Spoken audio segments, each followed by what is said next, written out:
Hello.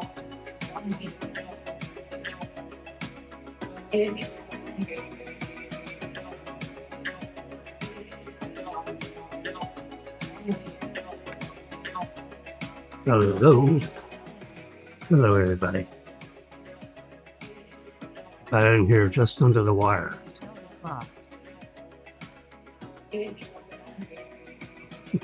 By about 15 seconds. Plus, I'm calling it March 3rd when it's really the 4th. But I got 4 on one clock. I got 3 on the other. Won't tell me I don't know what time of day it is. Yes, I do.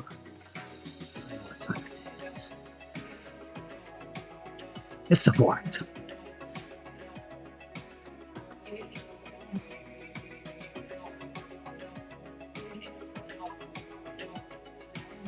All right. We're alive and well. We are on YouTube Live. Yes, we are. Never been better. Turning up my volume so I can hear myself think. Yep. I have a marvelous cup of coffee here at 12:01 a.m.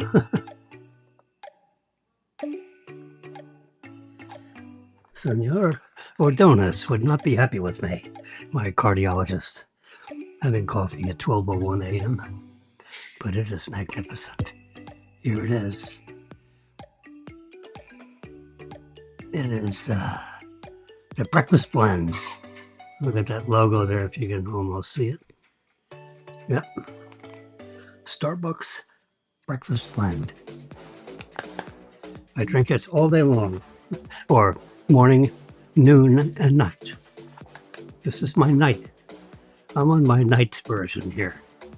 And just so you know, if you like that rich, dark coffee color, coffee flavor, Cafe Bustelo. Oh yeah, that gives you that espresso-like smack in the face. Marilyn drinks this one. Jimmy drinks this one. There we are. Just giving away my coffee secrets. Put them here in the side pocket. And the most important thing of the day. Well,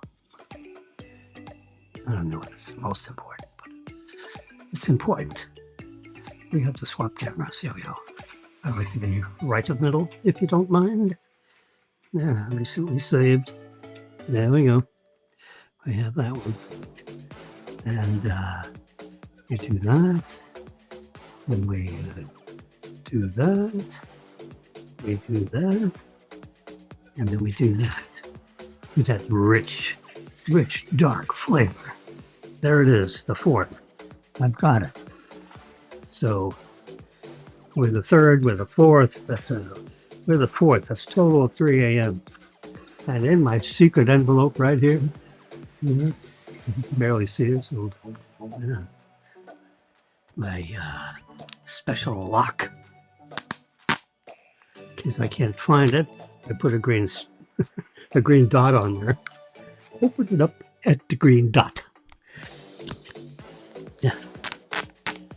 Yeah. And in here, I have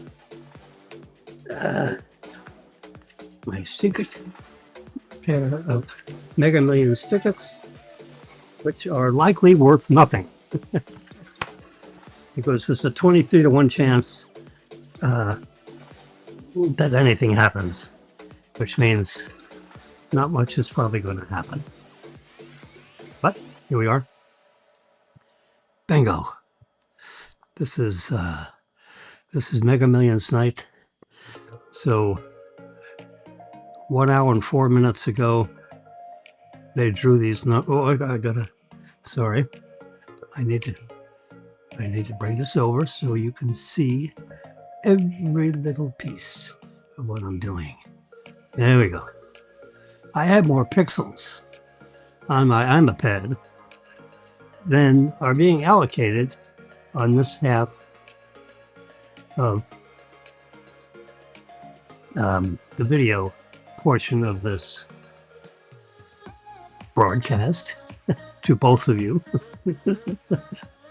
Me, myself, and I. There are at least an audience of 5 because there's 2 of you out there in TV land, and there's me, myself, and I. I'll count them. Have a sip of. Oh, it's so good. I'm also going to tell you, do not tell my cardiologist. That is the most spectacular chocolate chip cookie you could ever get. And a hot cup of coffee with a little piece of chocolate chip cookie. Oh, gosh. Am I making you crazy? You making me crazy? Yes, sir. Oh, it's got so much chocolate, I got it all over my fingers now. Oh, God, get it off. I don't want to. No, I can't have telltale chocolate on my keyboard. Someone will notice. Yeah. All right, where's my watch? There it is. Okay.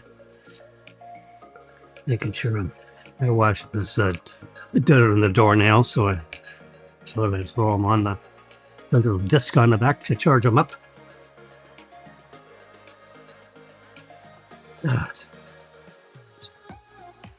Excuse me. Just turn him down just a little. There we go. It's rattling both my teeth. All right, there we go. Mega Millions for March 3rd, Tuesday's draw, which occurred 1 hour and 6 minutes ago. 7, 21, 53, 54, 62 with Powerball 16.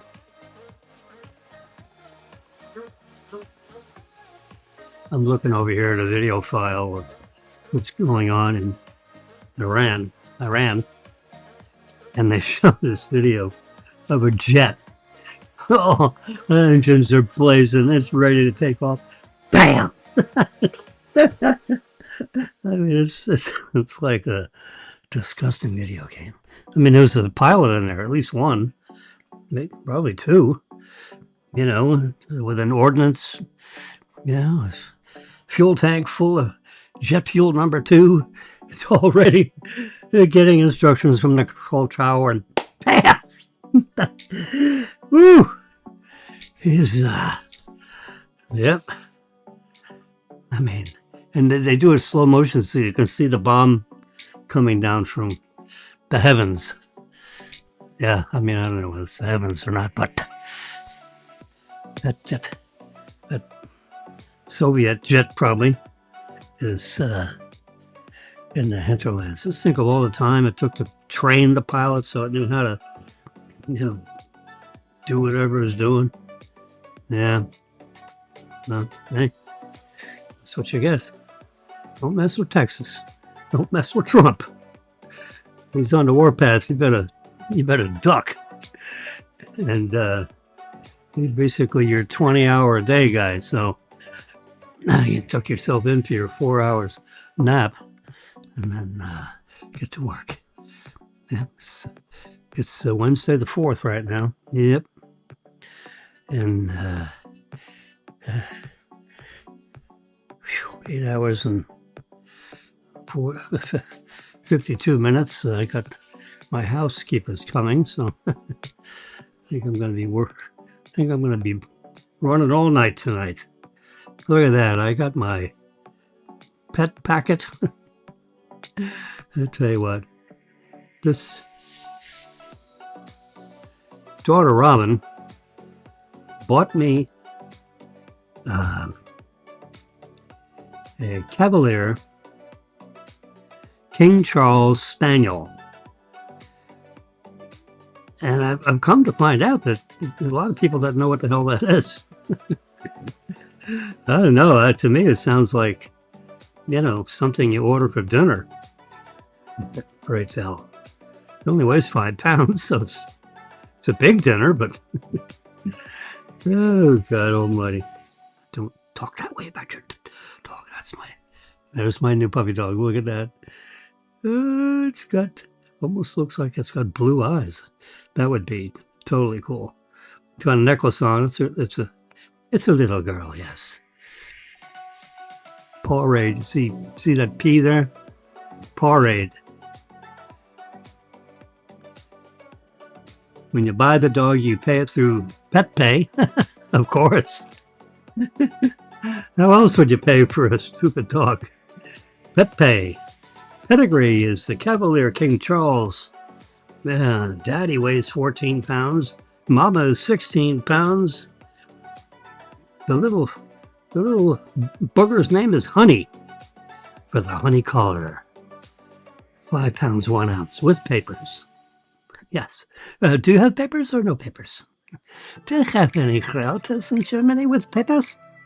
You don't seem to have your papers. Okay. Okay. We announced it to the family. There's the puppy ID. I mean, this is like, oh, geez, see, there it is. See Paw Raid? Yeah. This is like it's a breeders with the public. They extract a fee out of the breeders. No puppy mills here, baby. I mean, these guys, they check me up and down. You got darn sure they're checking out these puppy people that grind out these little suckers. Yeah, there he is. That's another pose. Sitting on a chest of gold. Yeah. If you want one of these suckers, it's about 1 full troy ounce of gold. It's about, that's it. That's equivalent to 1 ounce of gold in today's marketplace. Yeah.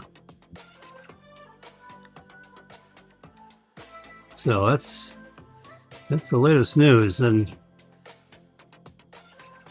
not only did daughter Robin,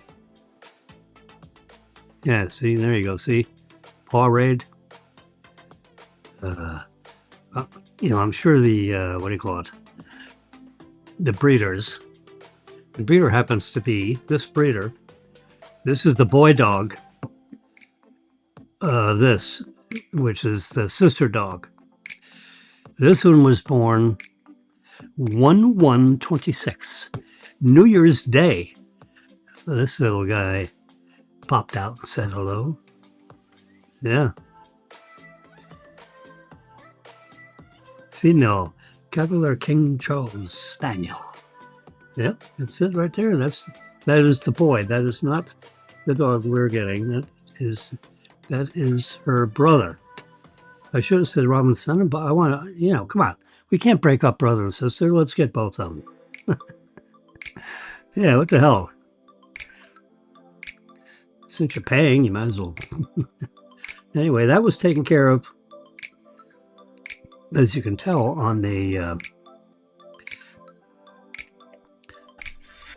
during the day on Tuesday, February 24th. And here it is, March 4th. And March 4th. Whoa, today is the day that the transporter, you know, they have the insurance people, they have the transporter people. I mean, I dealt all day today with people about this 5 pound thing that breathes. I swear to God, they would not, unless I had my what do they call it, puppy, unless I had my puppy packet. Peter Piper picked a peck of pickled peppers. Yeah, I had to have my, I had to prove my insurance. Yep. And I have the statistics right here. Yeah, $5,000 worth of annual coverage, $250 deductible. You have a $250 deductible, and then they pay 80%. See, what I like, what, like I told uh, one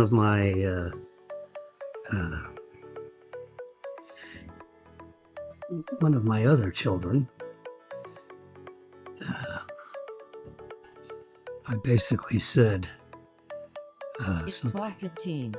Where did I put that verse? Ooh, doo-doo-doo. Let's see. Uh, uh, oh yeah. When the Met Pet folks read off the fee pay deductible arrangements, that sounded exactly like what Daniel's paying on his dog. Yeah, huge insurance company, and basically, um, what you got to say about it is, if something is awry with your dog and you take it in, slow down. Um, if your dog gets sick, your dog breaks dog's leg, whatever. Um, you take it to the vet, and the vet does it, and you say, I have Met Pet Life Insurance or health insurance.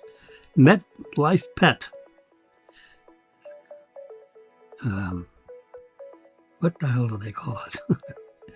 Can I touch that? Yeah, there we go. Here we go. Where my pet Met Life. There we go. Ooh, I don't want that. Heck with it. I showed you the skinny on that. Yeah, there it is. I said to my daughter, I said, hey, Robin, can you believe these pet folks would not even transport this little 5-pounder until I evidenced bona fide pet insurance from an acceptable insurer? Jesus. All right. So I got my Met Pet Insurance packet. I'm official.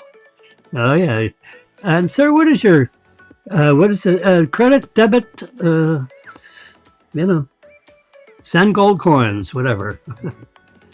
Yeah, so I gave him my card number. Oh, God. That's the end of that.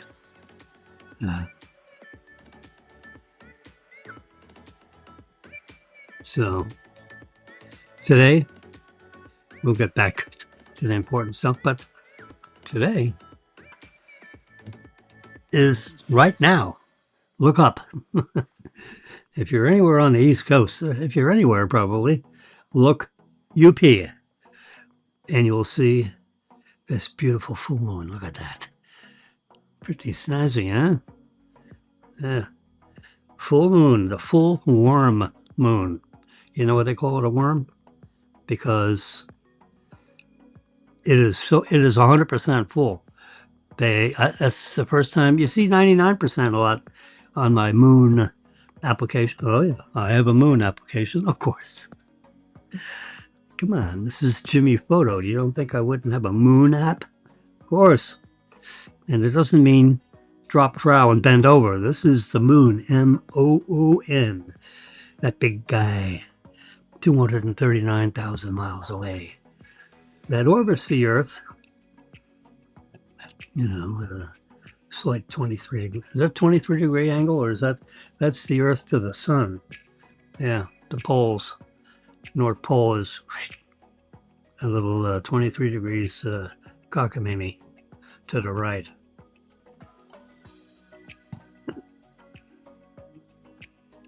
It could be to the left if you're looking at it on the from the underneath, depending on whether you're in the northern hemisphere or southern hemisphere, I guess. And where are you in space?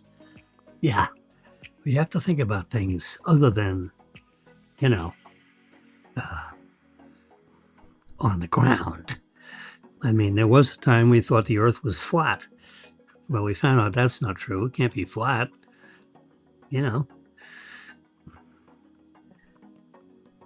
It's round. When you ride away on a boat goes off into the horizon. No, it's not going off into the horizon. It's going around the curvature of the Earth. And as soon as it gets 15 miles away, you can't see it anymore because it's traveling around the curvature of the Earth, and the gravity is holding the water around the, come on, can't you? You got to be able to think spatially. How's that? I know I'm exercising. I'm intoxicated with the fragments of my own verbosity. I'm intoxicated with the exuberance of my own verbosity. I think that's how that's said. And speaking of verbosity, here's something to talk about. Look at this. Leica, Leica, the camera company extraordinaire that makes the most unbelievable cameras with the Summicron lenses. This is the Summilux. They name these lenses based on something, so you have a clue on what the lenses are mounted on. This is mounted on. They're getting in the, can you believe it, the iPhone business. I don't know what their platform is. It's iOS or something else. It's got to be iPhone. They'd be nuts if they didn't make it iPhone compatible platform, taking the iOS software. But what they've done, see, it looks like they have a ring around, as you can see there, ring around the donut, and it's got 1, 2, 3, 4 lenses, and these two little doodads on top. Now, these are all cameras. One may be a LiDAR sensor. It's got at least 3 cameras that I know of. These little dits are probably, one is probably a microphone hole. I'm absolute guessing because I have not touched this beast. Look at that with a Leica logo on it. Oh, you are, these devices have pretty much reinvented the whole camera business. I mean, see here, this ring has, it like protrudes, and you rotate it, almost like you're focusing. But only the ring rotates. The lenses actually all stay stationary, but the ring rotates, and it's like a magnetic, interface with what's inside the camera. So that depending on what you're doing with the camera, the ring has different, faculties.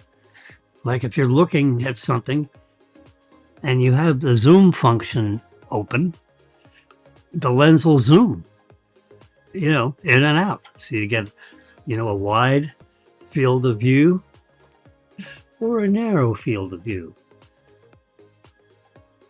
You got the wide mouth or you got the narrow mouth, Yeah. And if you're in a very low lit situation and you have the wide angle activated, then that ring might change the ISO rating so that you would turn it up because the lighting is, not much light.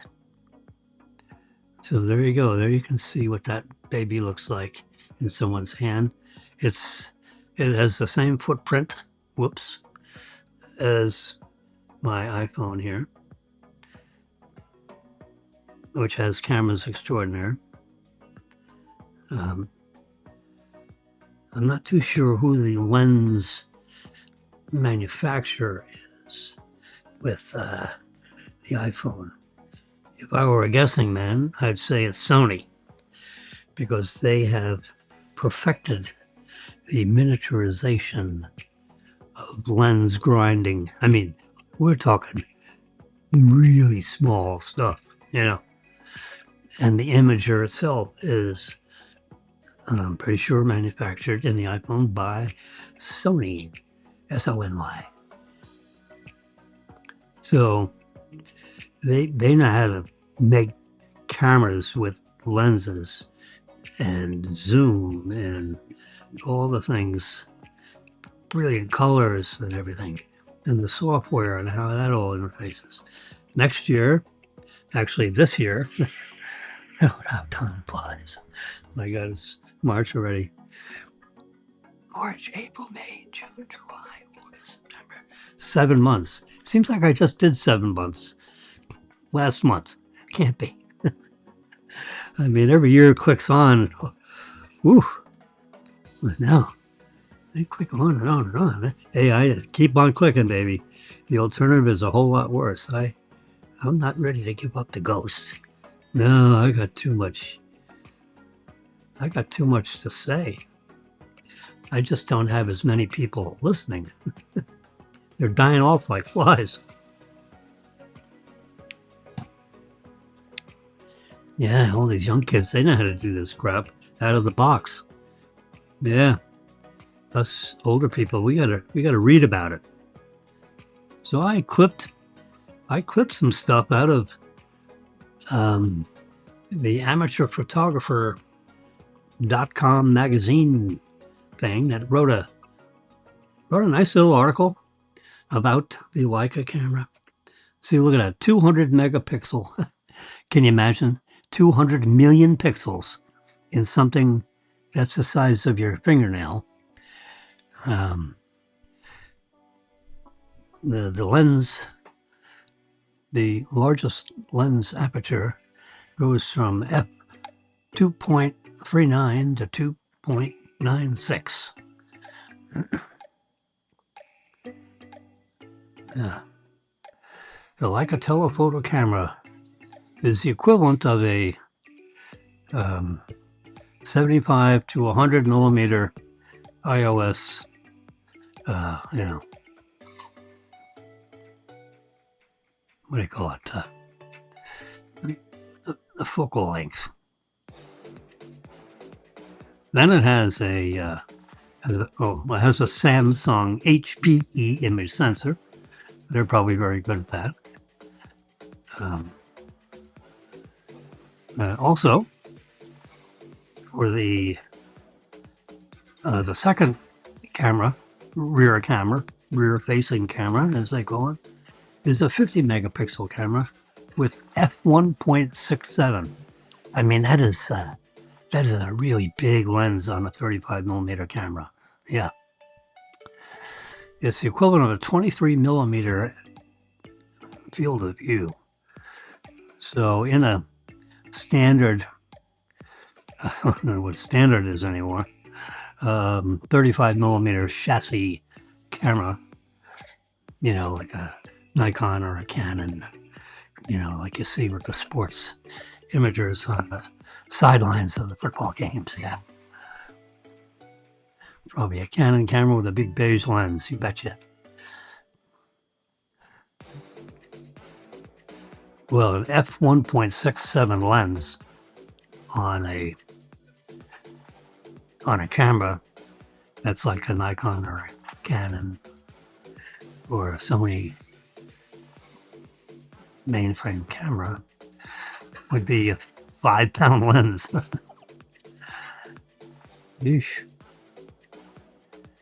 And it has a 1-inch light fusion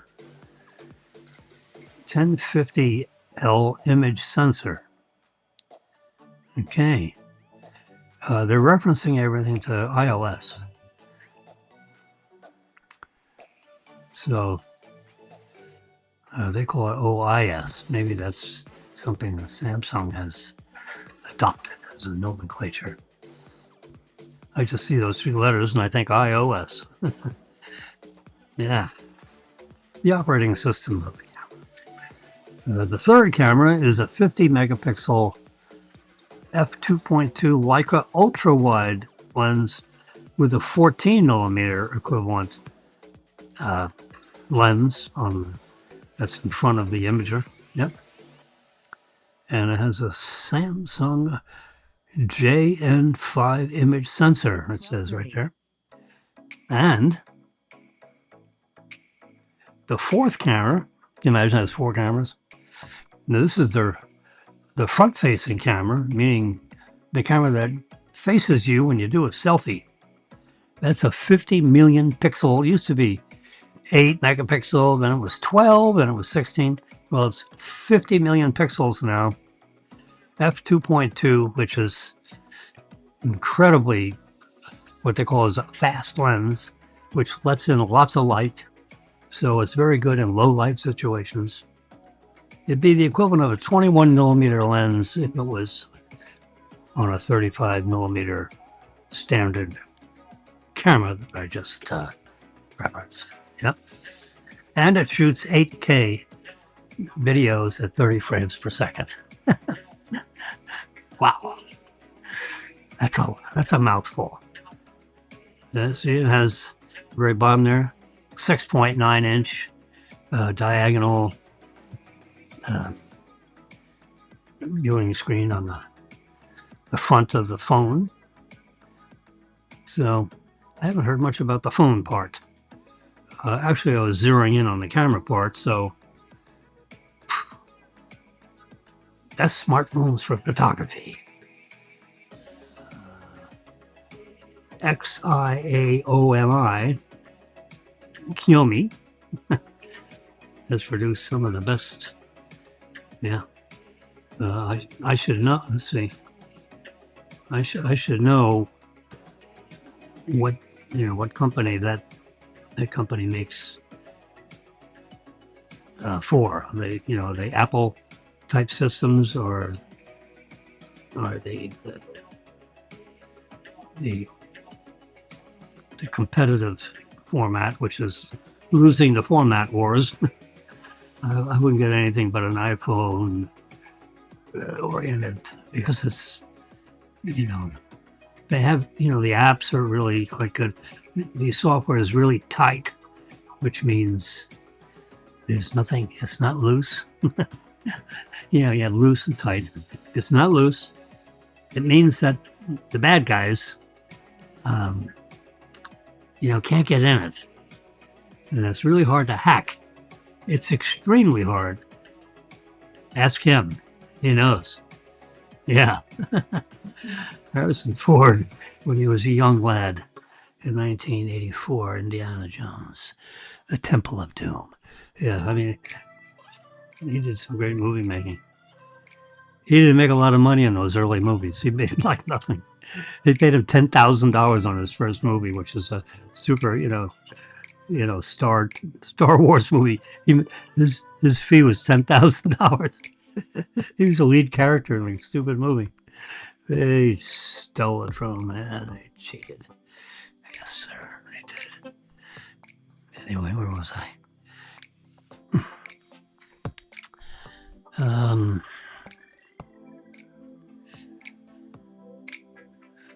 So the extraordinary thing, remember I'm circling back here to the moon. I got off on something else. Rare lunar eclipse. The spring constellations will light up the March sky. Yeah. Today, in a few hours, you're going to see at 3:44 a.m., wherever you are around the planet, you're going to see this sucker setting in the west. Yeah.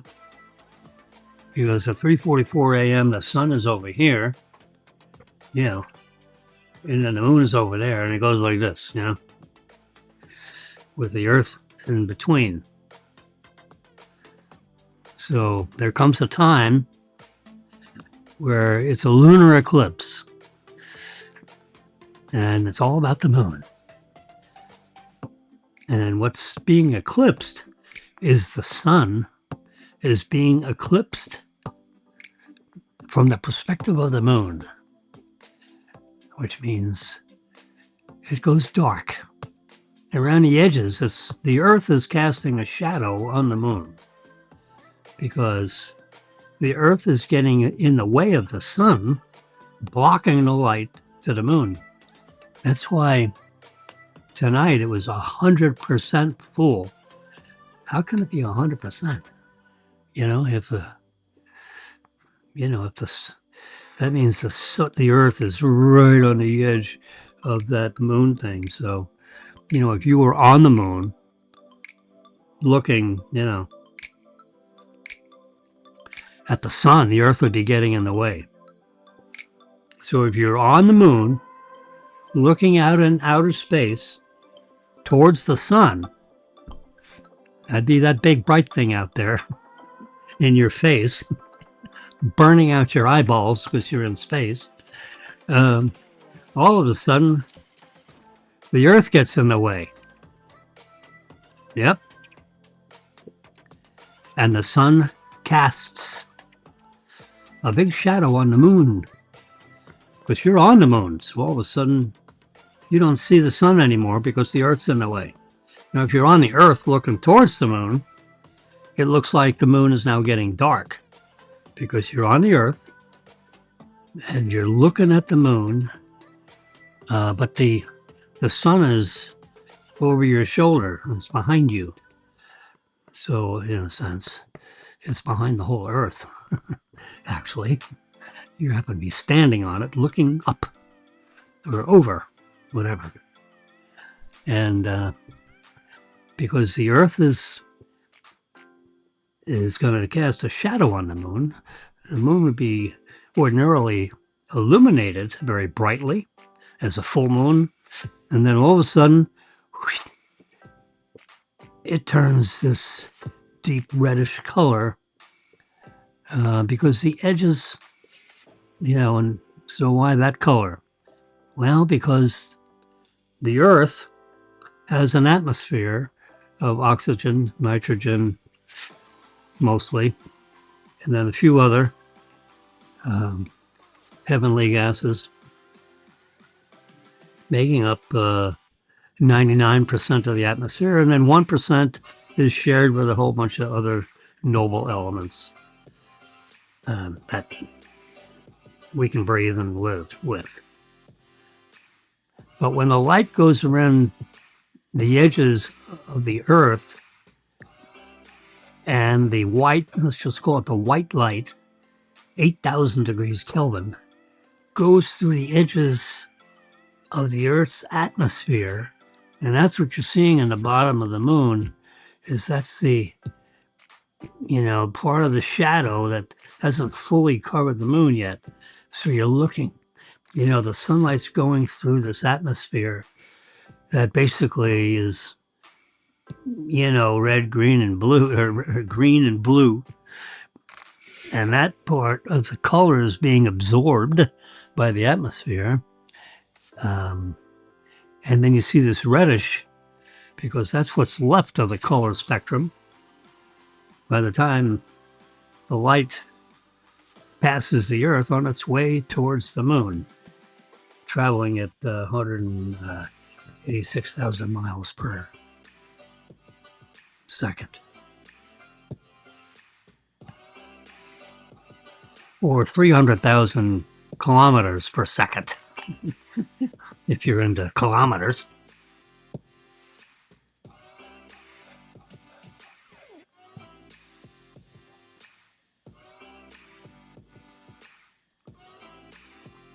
Excuse me while I have a little piece of chocolate chip cookie with my warm coffee. Doesn't that make you? Yeah, see this guy right here? Teenage hacker. Oh, yeah. He's out to get you. So, these teenage hackers are on the rise. And they're more dangerous than you think. You got some little schmuck in the basement in Moscow, and all of a sudden he's running off with your cash. Probably not if you have an iPhone, because it's hard to crack the iPhone. But these other devices, I'm sorry, your Windows-based computers and that operating system, that Windows-based operating system, is terrible. And it's easy to hack. I used to write programs to hack Windows computers just for the fun of it. I never hacked anybody. I hacked my own crap just to see if it worked. And packed them away in some folder somewhere. Worthless information at the moment. This AI business, annoys me a little bit because AI has been, I was a programmer, like 50 years ago. And everything that I did was artificial intelligence. That's what computers do. What do you think these laptops do? It's artificial intelligence. You ask it a question, it answers it. What do you think? There's some little schmuck inside? No. It goes, to the out there in hyperspace, the internet. Yeah. And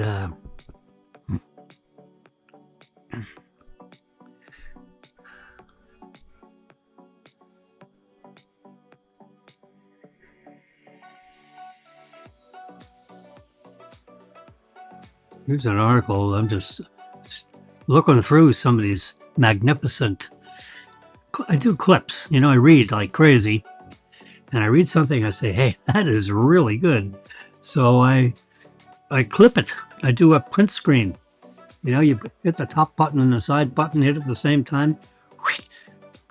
Makes a photograph. Goes right into your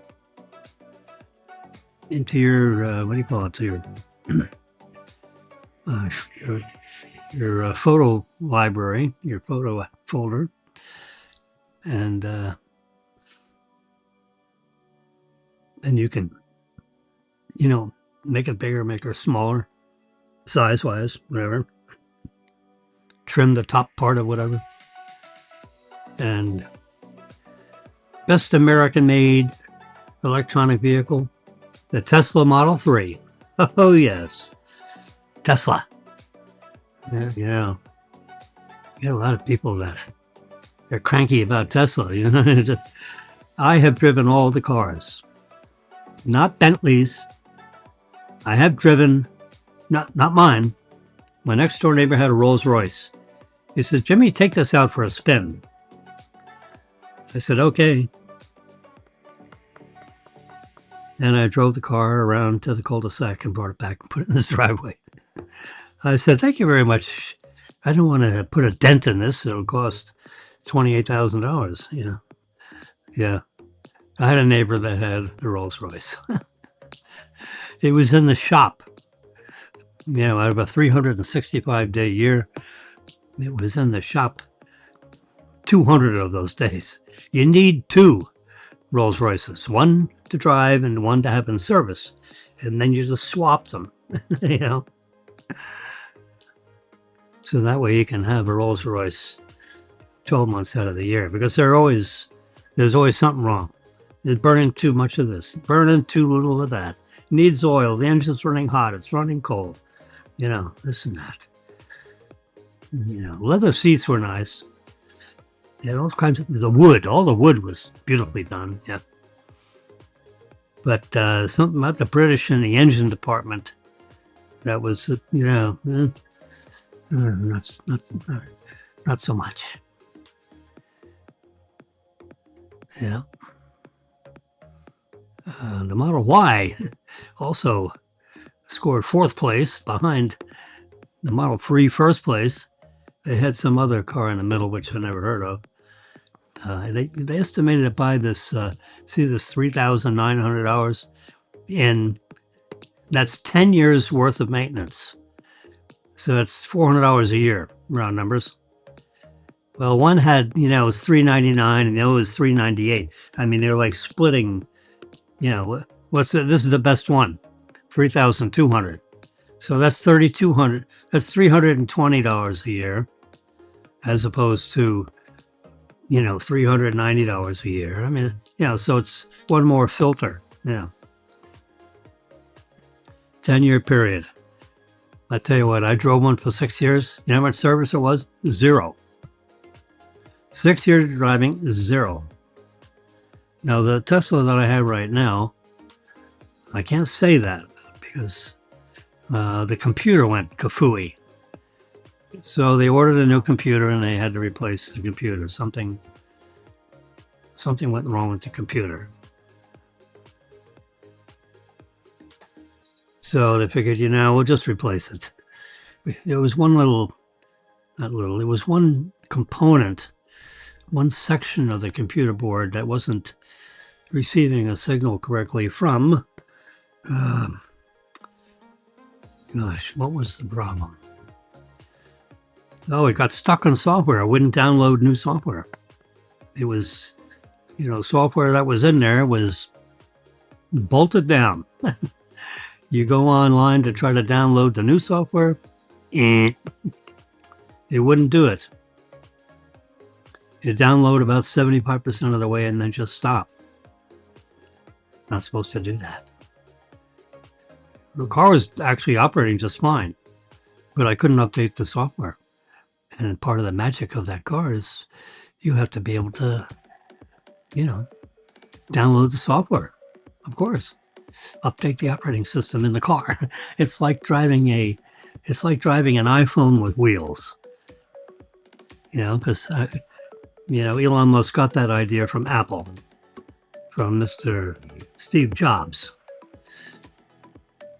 Because that's what happens with an iPhone. Periodically,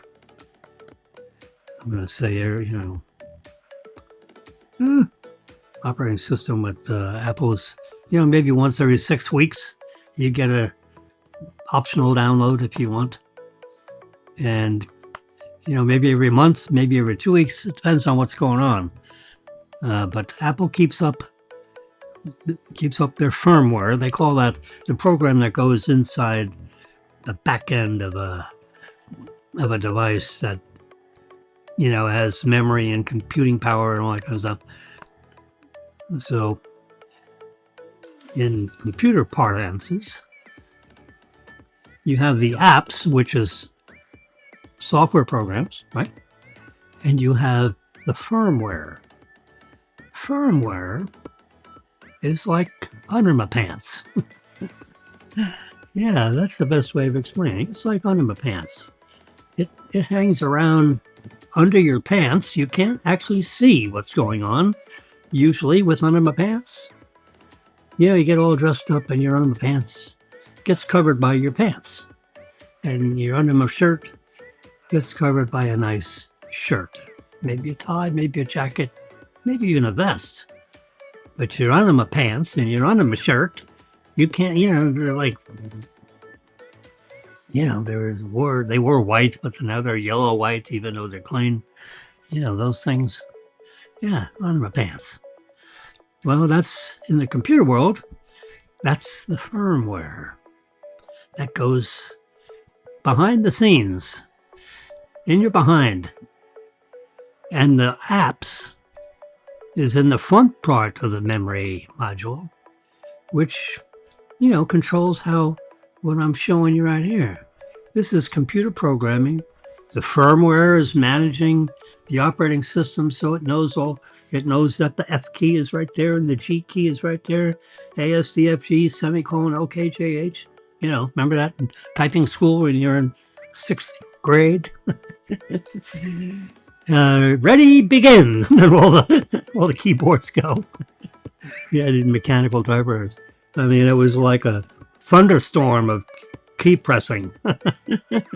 Ready, begin. And the teacher stands over the stopwatch and you have to type this passage.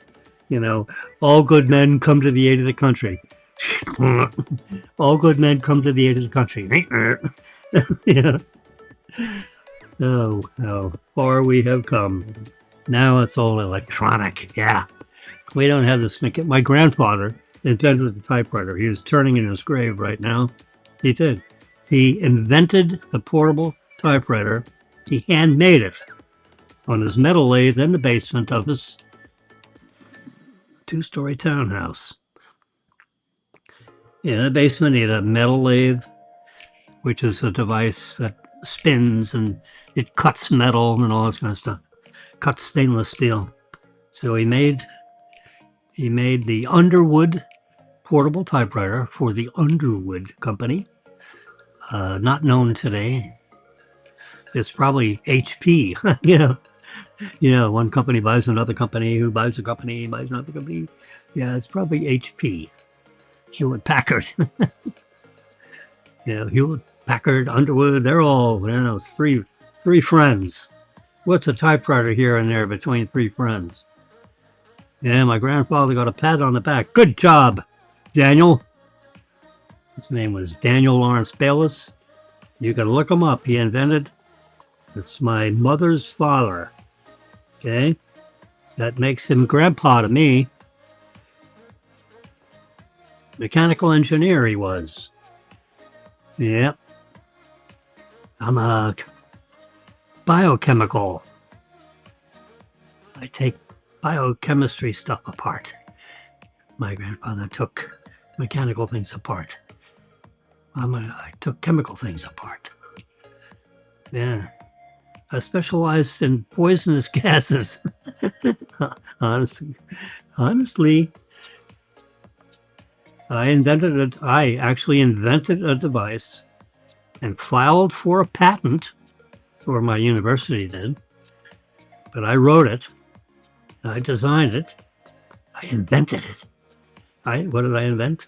I invented this little thing that was the size of like a small briefcase, which you could put over your shoulder, and it would measure trace contaminations of UDMH. You say, what the hell is that? Well, I'm going to tell you, and it's not going to help you, but I'm going to tell you anyway. It's unsymmetrical as opposed to symmetrical, unsymmetrical dimethylhydrazine. A triple carbon bond. That's a very unusual chemical, believe me. It's very explosive. It was the propellant. When you have rocket ships, I swear to you, I invented this device. It hangs over your shoulder. It replaced the device that was 6 feet long, 2.5 feet deep, and sat on the tarmac of Nike missile bases, about 3.5 feet tall. This big console thing with a wire coming out of it this big around. And it measured the trace contamination of UDMH, unsymmetrical dimethylhydrazine. I can even say that fast, even though it's almost 1 a.m. In the beginning of Wednesday, I'm talking about unsymmetrical dimethylhydrazine. Make note of that. March 4th, early in the morning, Jimmy is riding high on, what the hell is this? I think we better check the ingredients on that one.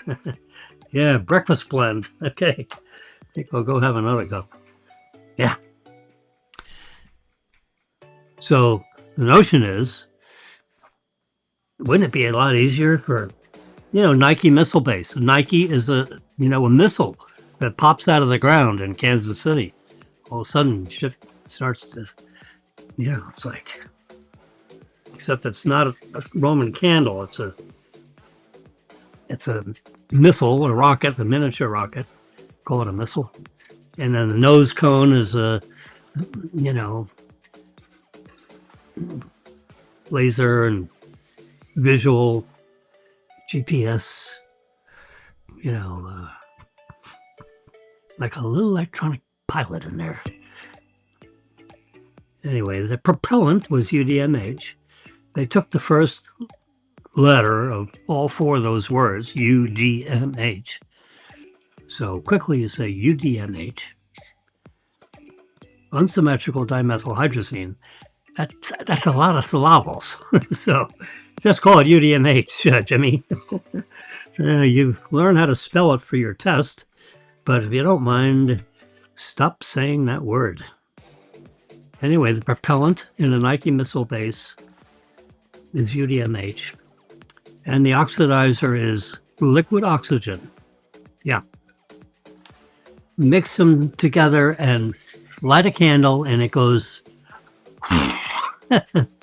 it blows real hard and shoots this Nike missile out of that tube and off on its way over to wherever it's going to go. Boom. We have different kind of missiles made by Raytheon now that don't use UDMH. They use chemicals like liquid methane and liquid oxygen. You know, methane, ethane, propane, butane, all those tanes that get fractionally distilled out of oil. You're wondering why the United States drill, baby, drill oil. Well, when you refine oil, you get isooctane. Guess what that is? That's gasoline. They call it isooctane because it's a mixture of a number of aromatic hydrocarbons. How about that? Well, you get a lot. When you take chemistry classes as a major, I was a super duper major in chemistry. I was almost going to go to get my doctorate degree in organic chemistry. I should have done it. Of course, you know, I married 45 years to Marilyn, so it was worth it not to do that. Not that she had anything to do with me not becoming Dr. Wilson. Instead of, hey, you schmuck, come over here and sweep the floor. Yeah, I've done all those things. Mr. Professor Jim, yeah, they call me Professor Jim over there at FAU when they feel like it. All right, the succession. How? Oh my God, these Israelis are terrible. They are so terrible. I mean that's in a good way, sort of. They're so ingenious. So here you knock out the supreme leader, you know, who is a terrible tyrant. I mean, he machine gunned 30,000 protesters. Yeah, you think it's tough in Minneapolis where they're throwing snowballs back and forth. You know, in Iran, you don't have guns. The only people that have the guns are the government. That's what's wrong with governments that have guns and the population have no guns.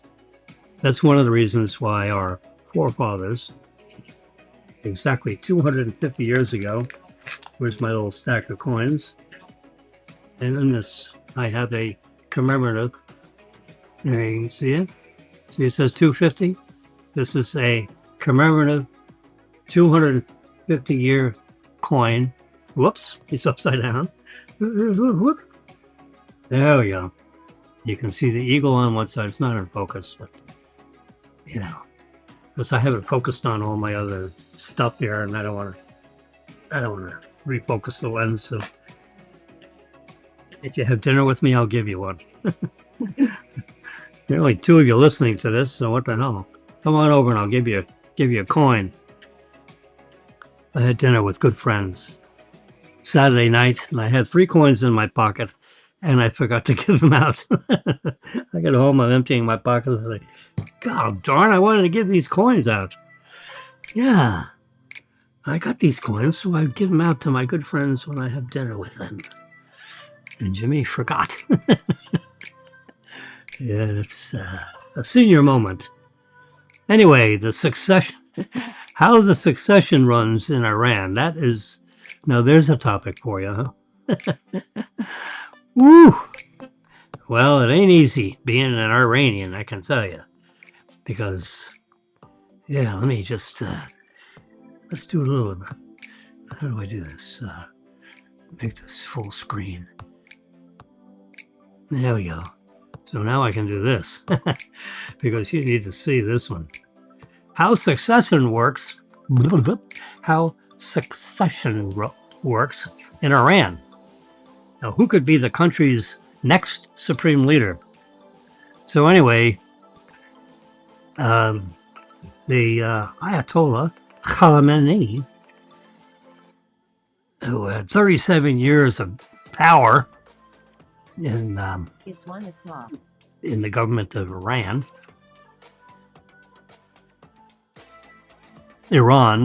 I think they call it. I call it Iran, but it's really, yeah, along with all the other hillbillies. Whoops, the lights went out. Alexa, turn on the den lights.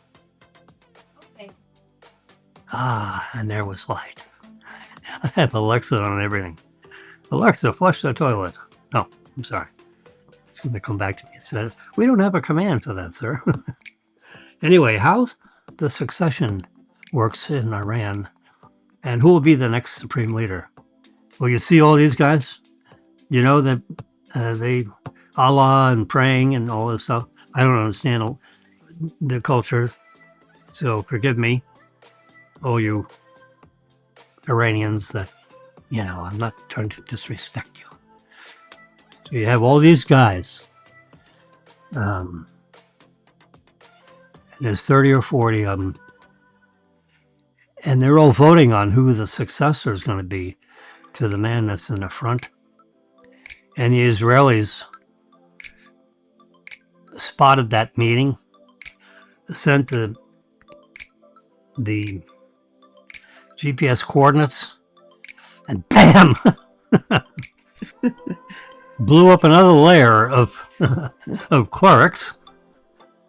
Now, when the head guy got blown up, 40 of his people were with him, so they're all gone. So you've lost at least, you know, maybe 100 clerics because you had a whole bunch of them voting, and they were counting the votes. Whack! It's really scary. I mean, it's like a layer cake. We just knocked off the first 2 layers. They apparently have a very sophisticated chain of command. Well, they better, because there ain't no one left. Can you imagine being one of these guys? And you get the call, sir, would you kindly show up at this meeting room 37 on Thursday afternoon, because we're going to vote on and elect. You know, it's like electing a pope, but in the Arab world of Iran. And they just wham, knock them all out. I mean, it's like terrible. There's life and death and all that stuff. I don't mean to be, but it is kind of like, wow. I mean, these Israelis, they take this stuff seriously. I mean, you don't want to mess with them. Do not mess with Texas. Yeah, I mean, they just, phew. So the United States, we're in charge of we blow shit up, pardon the expression. And the Israelis, they blow people up. Yeah, they take out the leaders and the head leaders. When this poor guy got vaporized, there were 40 of these people with him. All got taken out in one fell swoop. Some member of Mossad, was spotted them all congregating inside this one building. They sent the coordinates, building 37B on grid 2, however they indicate what that building was in that city block. Bam, they vaporized the building. We didn't do that. The Israelis do that. We bomb shit. They bomb people. Yeah, there's a little something in the U.S. Congress that says, Mr. President, thou shalt not assassinate world leaders. Somewhere in the Book of Knowledge, it is understood that people like American presidents that hold office of the president shall not assassinate, people that are running other countries, like prime ministers and presidents and, people like this, the supreme being, you know, supreme leader as opposed to just your run-of-the-mill leader. Anyway, so there's you know, there's like 100. Oh gosh, Iranian, you know, if he's the supreme leader, I don't know what they call these people, but they're, you know, they're in the room with him. Yeah, they got TVs on, and everyone else watches it on TV. But these guys, see, they're all praying with him, and right there. I mean, these people that are right behind him, these are got to be very special people.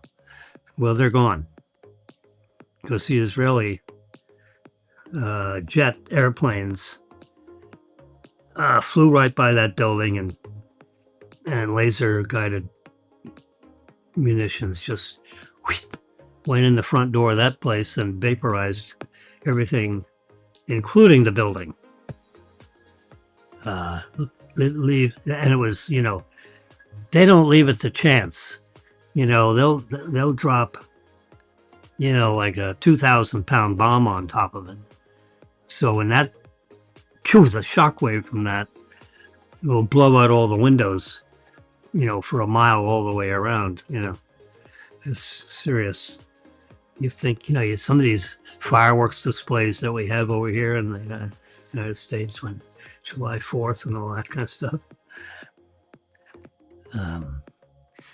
Our building is oriented, have an easterly view of the grounds of the Boca Hotel Resort and Club.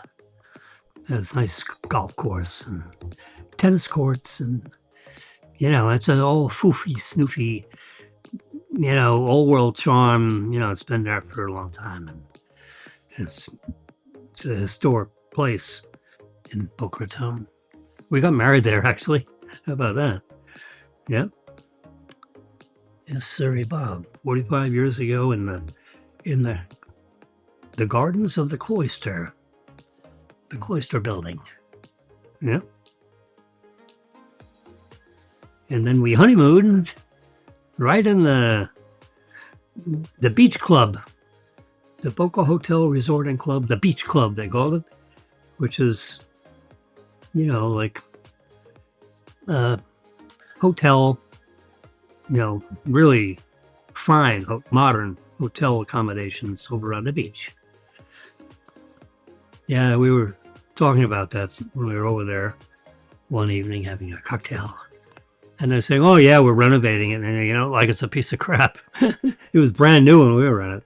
But, you know, it was 45 years ago. So, you know, somewhere between 45 years ago and now, they decided, you know, we got to renovate this place. It's got all this old knobs for the, you know, the faucets and stuff. We got to repaint everything and scrape up these carpets. Anyway, it's all new when we were in it. But it was probably built 2 years ago, 45 years ago. So 47 years ago, it was built from the sand up. It's right on the sandy beach. Yeah, oh gosh. We had like a 2-week honeymoon. And the first, you know, like day 3, we were like Rice Krispies. We were so burnt in the sun. I said, Marilyn, I don't even want to get even near the window. My skin is so sensitive to, whew, that peeled like an onion. It was so burnt. And I was a lifeguard for years. But, you know, the sun, intensity of the sun when you're on the beach. You can't do that all day. Well, I did one day. We were floating in the water, and, you know, we were having cocktails. We just got married, and oh my God, we were just soaking up that sun, and yeah, I turned into a French fry. Yeah.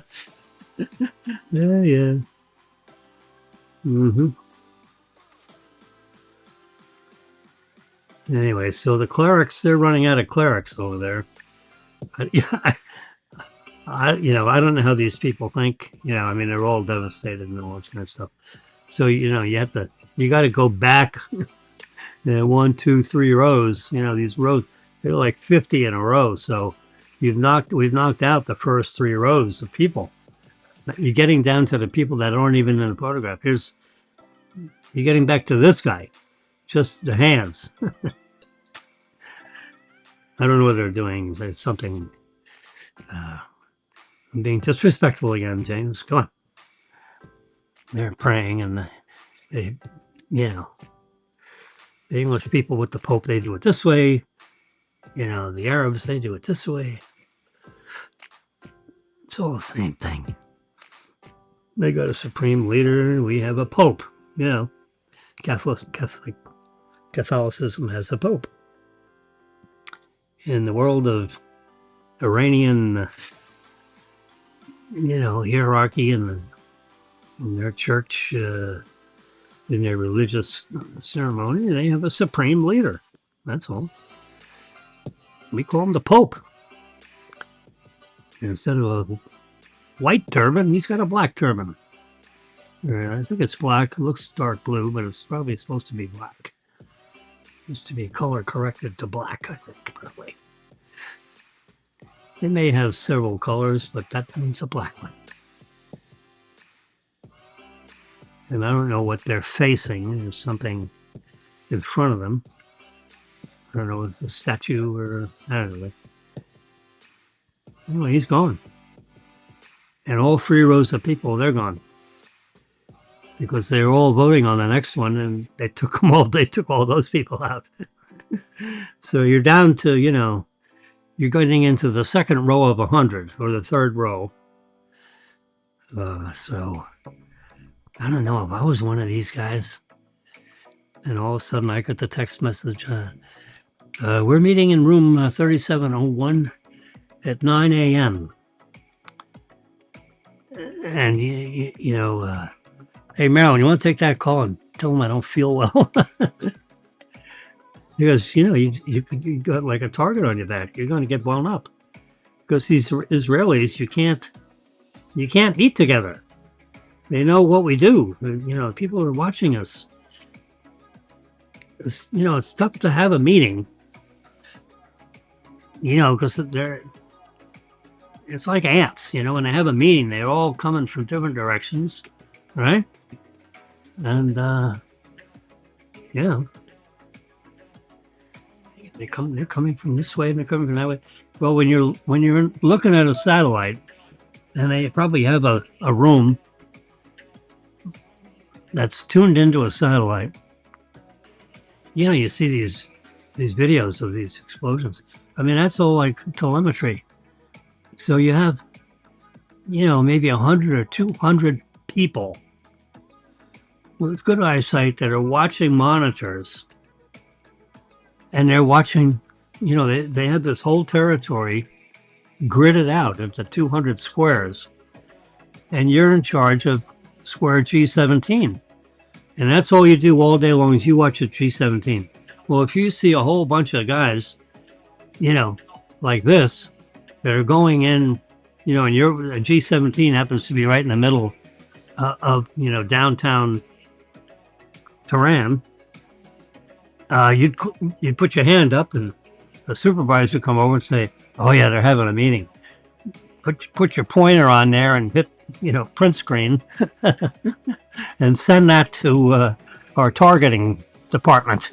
So they target the building, and they wait for all the ants to get inside the building, and bam, they throw a missile right in the front door. Yeah.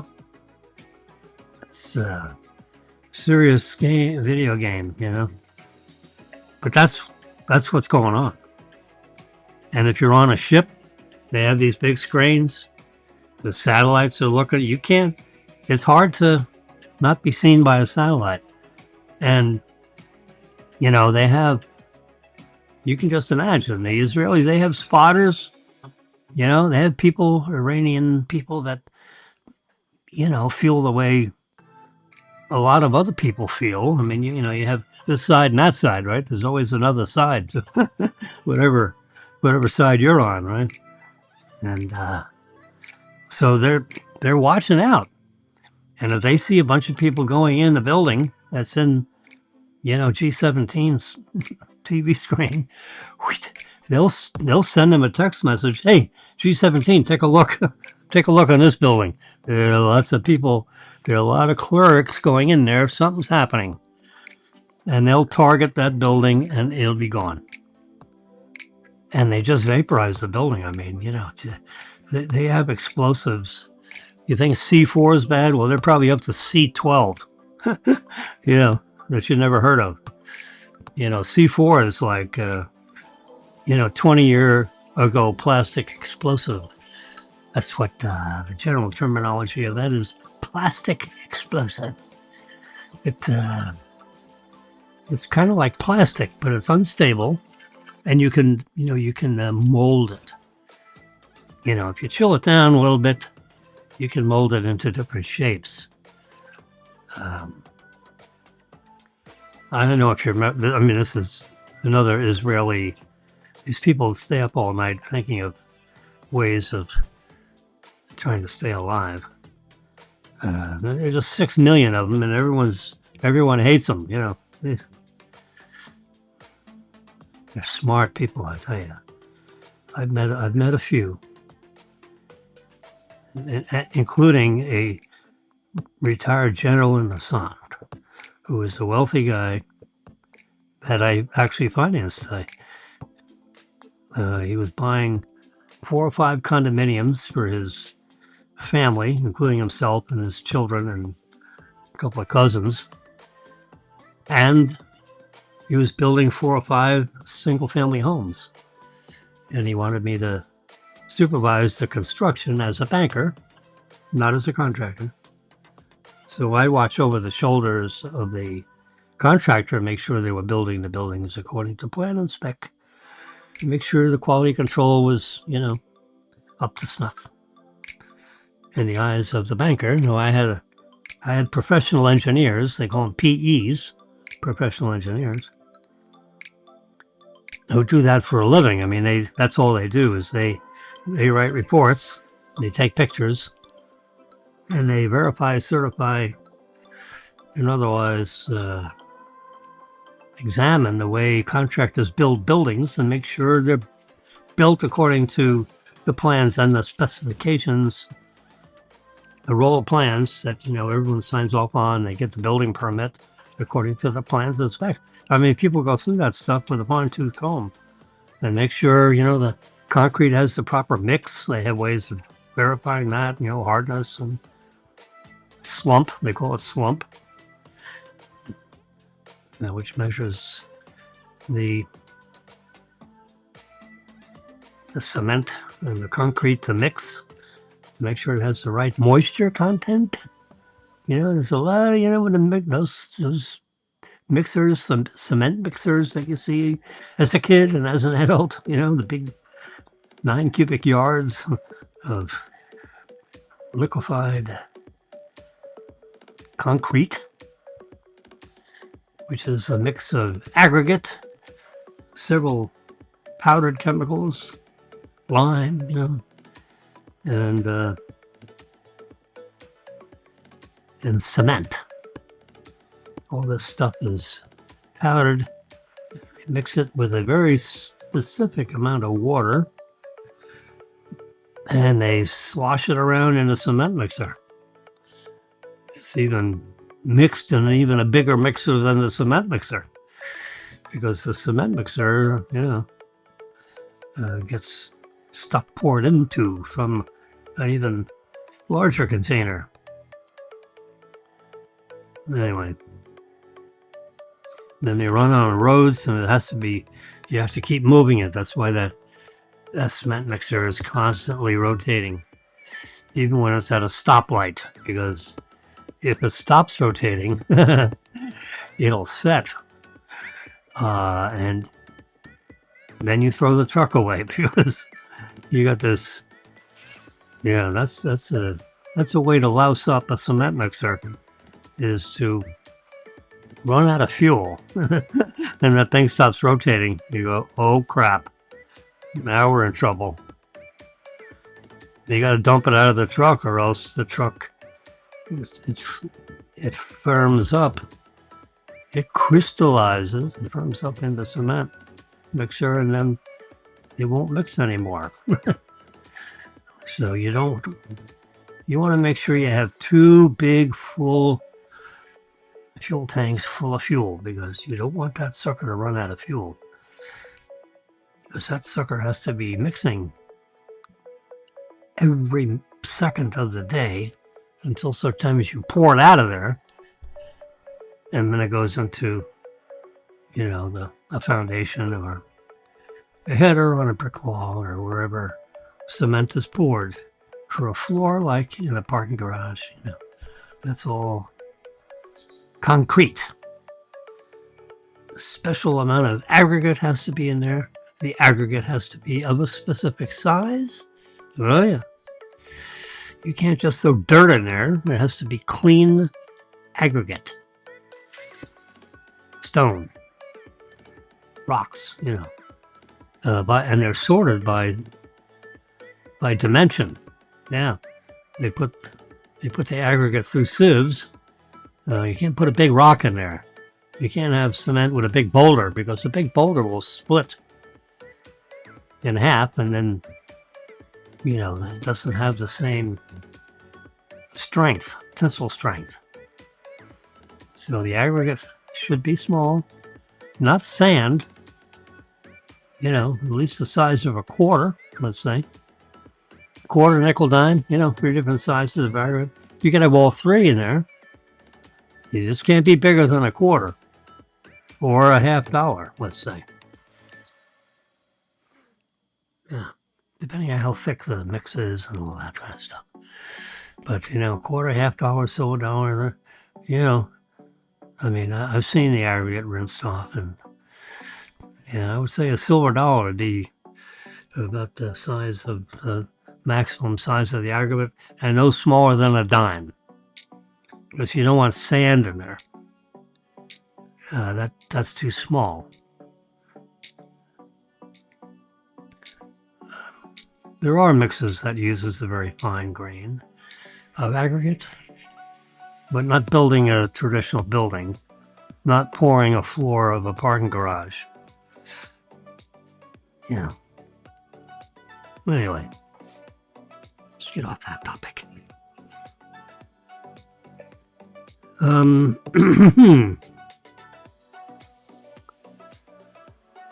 Yeah, there's the Supreme Leader. See all these people? Yeah, that's his last. Whenever this picture was taken, that's the end of him. And all those people in the room, they're gone too. Man, the Israelis took them all out. Figured, you know what? We don't want to. We've got to take him out, and if he has company, not too bad. Doggone.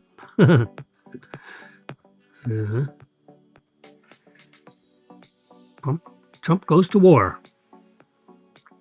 Well, it won't be for long. You know, he's not for one for hanging around. He will do the job and get out. And the job is to knock out. Oh, here's a bad guy. You know, logging into. He's doing mischief. I smell a rat. Android malware. Oh my God. Android phones and iPhones. I was looking. I had a mental block on Android. Yeah. Android is the competing operating system, and the iOS Apple system is in Apple phones, and all the other phones that aren't iPhones are on the Android system, which is like 80% of the planet. And iPhone is now the bigger of the operating systems in recent years. But Android's got a big head start, because for the first 13 years of the 16 years of portable phones, Android was definitely on top of the list as the operating system du jour. I happen to have some sort we're talking about relics. Let me get this relic out of this secret, my secret black bag. Look at this guy. Remember this guy? If you can remember this guy, you know, you were 35 years old. 25 years ago. So that makes you 60. You can't be younger than 60 if you recognize the brick. And you could actually put this in your sport coat. You get a sport coat on. You can get a shorter antenna. This has a big antenna. Yeah.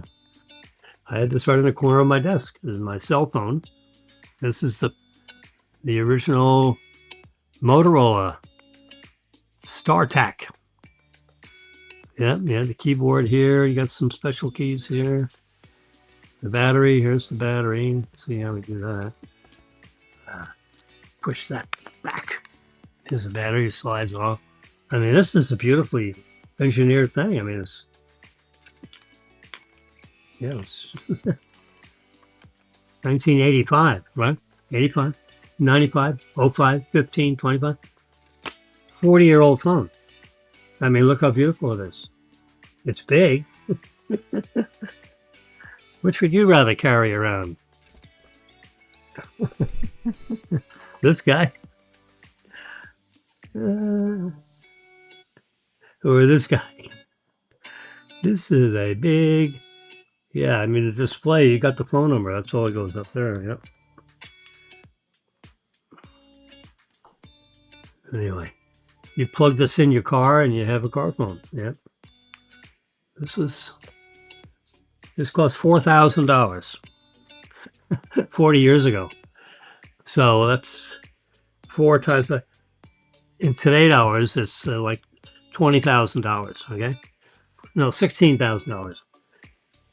40 years ago. It's about 4 times inflation, you know, value of the dollar.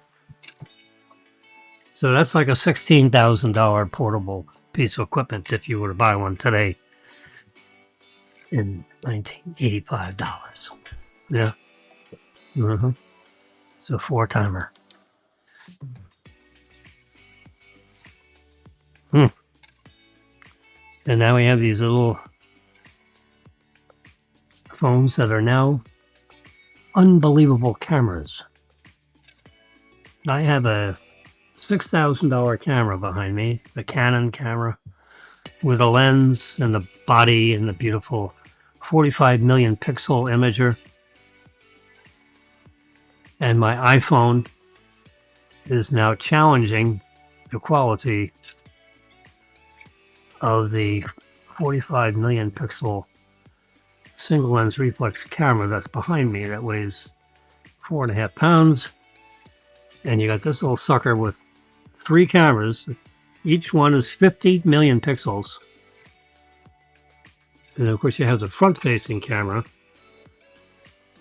of, I think, 24 million pixels, which is plenty for a selfie.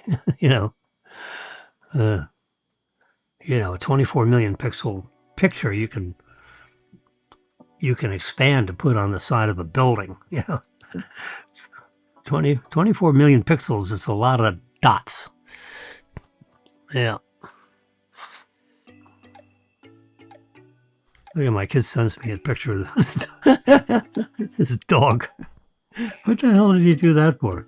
This was, I have to ask him. Is it 1025? Oh, that's when I was diddling with it. Yeah. Oh, gosh.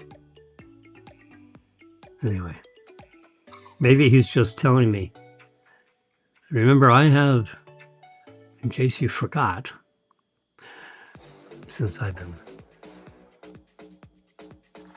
intoxicated with the exuberance of my own verbosity, as they say. Like, shut up and let someone else talk. There's my little honey. That's the name of the dog. We've, until further notice, there he is, little sneaky little bastard. Yes, sir. Honey duped me, and he's got a little, whoops. He's got a little tumor tissue running over his ear, like a flower that's stuck on the side. They were having fun taking pictures of this dog. Yep, that's the same dog. A little different brightness here. We should adjust that. See if I can. Can we, yeah, let's lighten it up a little bit. Let's see how that works. No, let's go back to this one. Yeah, that's better.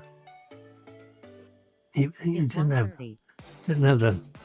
It's 1:30 in the morning. I'm still talking as if I know what I'm talking about. So I'll keep going until you pull the plug.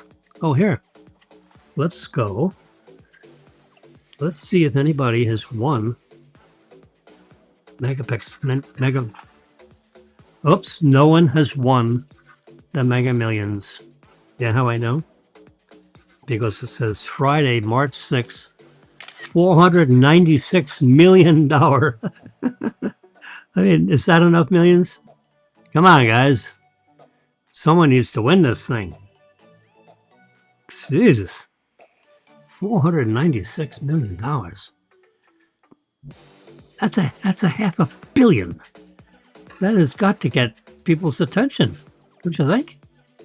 God damn it. Excuse me.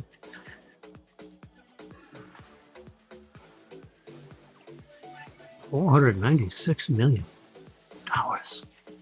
So what I do, I'm going to show you here in live color, and I'm going to go home. I'm hitting this little menu thing up in the top. Then I'm going to say winning numbers. I'm going to hit Mega Millions. Oh, it's not on there yet. Come on, guys. Wake up. Yeah, March 3rd. Oh, yeah, that's yesterday.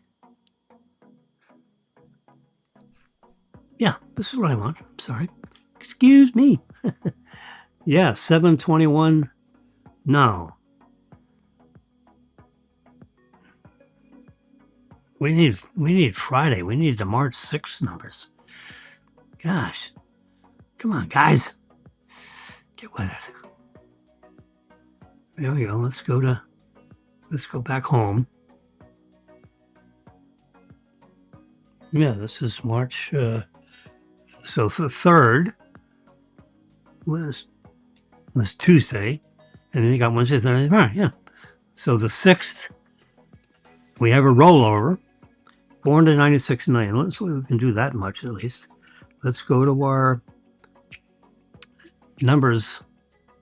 Numbers is like Excel in the Apple system. It's a spreadsheet thing. So I've touched that one. There we go. What was it? 496? Yeah, so we're going to copy. We're going to come down here, paste, and we're going to edit that. If I can. Can I? There we go. 9.6. That should do it. There we go. 496 million. Holy miracle. So now what we do, this is a spreadsheet. See, I got all these things there. So I need the March 3rd. I'm getting confused here. There's the March 3rd numbers. 496 is in a couple of days. Hasn't happened yet. Come on, Jimmy. It's late at night here. We're going to click the winning numbers. Click Mega Millions. March 3rd is yesterday. Yeah. That's it. Yep. So I'm going to do print screen here. I'm showing you exactly how I do this. Yes, sir. This is March. So I keep records. We have to keep records. Yeah, come on. I'm a college graduate. We college graduates, we keep records. We keep records. We keep record players. All right, so we got that. I'm going to hit save the photos. And I'm going to go to photos. And sorry, puppy dog, we gotta do business here. So I'm going here. This is the March 3rd actual draw of that $473 million grand prize that no one has won. And in order to properly post this on my spreadsheet, I need to duplicate this first. So now I got two of them. Now on this one, I'm going to further refine the crop to just include the numbers because the spreadsheet already knows how many millions someone didn't win. Now we go to adjust. This is the tricky part. Now, yeah, I brighten that up, but I don't want to lose the circles around the numbers. So this is the tricky part. So we got to go to contrast and go all the way up on contrast. See how it brightens it up? Yeah. Then I'm going to turn up all the black. And I'm going to turn up the color because we want to get that yellow ball nice and yellow. So we have now yellowized it. It's bright. All right, so I'm going to hit the check mark up on the top. Oh yeah, you guys can't see this. I'm so sorry. We need to, there we go. Now you can see everything. So now I'm going to hit this yellow check thing on the top right corner. Now it's saved. All right, I haven't touched that one. This one. Now I'm going to hit this arrow up. I have to hit the heart. So it's in my favorites. Then this box up here with the arrow pointing up. This is like an Apple, if you're Apple people, you know that. You hit the arrow up and you pick the choice that says copy. So now I have copied that. I may have to copy it again, but we're going to come back to numbers. It should be loading that spreadsheet. There you go. Oh yeah, I have to copy it again. Because I have to copy rollover. Rollover. Copy. Whoops. Paste. Yeah. Now I have to delete this one. Now if I... Yeah, see. I got to go back to the pictures. And I have to copy this again. Because when I deleted that, it uses like a copy. So now I'm going to hit paste and it'll say, do you allow a paste? I'm going to say yes. Ah, I got it. That's it. Bingo. We got that part done. All right, now we got to fill in, what's the lump sum going to be?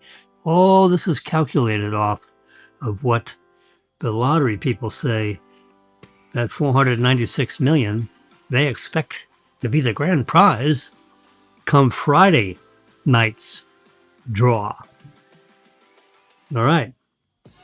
So in order to do the rest of this spreadsheet, where we go all 29 years worth of payments, see how the 473 matches the 473, except it's $41 too much. That's why that 41 is there. I'll explain that. And so what we do is right where this 45, right here. Oh, whoop. Right, excuse me, right here. No, right there. Now I take the corner of this box and I go all the way. Come on, baby. All the way over. There it's going all the way over. And stop right there. And I say copy. I go back right to here. And I'm going to Copy all of what I did and paste it right there, right over top of that one, right where that box is, because that's where it started. And hit the Control V is paste. Bam. See all that? All those calculations were done instantaneously. The magic of the spreadsheet. And you see that 496 million paid over 30 payments. See, it's 496. It's $9 too much. Well, you know, what are you, stupid? How come it's $9 too much? Because we don't have a system of paying you tenths of a penny. And this calculates to the thousandth of a penny. So, as a result, you have round up and round down. Well, round down is 0.49 cents, and round up is 0.50 and more. Well, 50 is bigger than 49. So, that's why most of these are overpayments. And this is just the rounding of the tenths of the pennies over this 30 payment period. So when the Florida, I shouldn't say Florida, when the, I don't know, I need to do a little homework and find out where see all these draws? This Mega Millions started on December 12th. And it's been going, no one has won in 26 drawings of the Mega Millions, 45 states and 2 territories, which includes DC and Puerto Rico. 45 states. There are 5 that don't do it. I don't know who they are. That should be a test question. Anyway, $496 million. That is 4 million short of a $500 million with a B. Boy, billion. Whew. $500 million, 0.5 billion. 496 million sounds pretty good. Well, if you elect to pay the lump sum, see right there?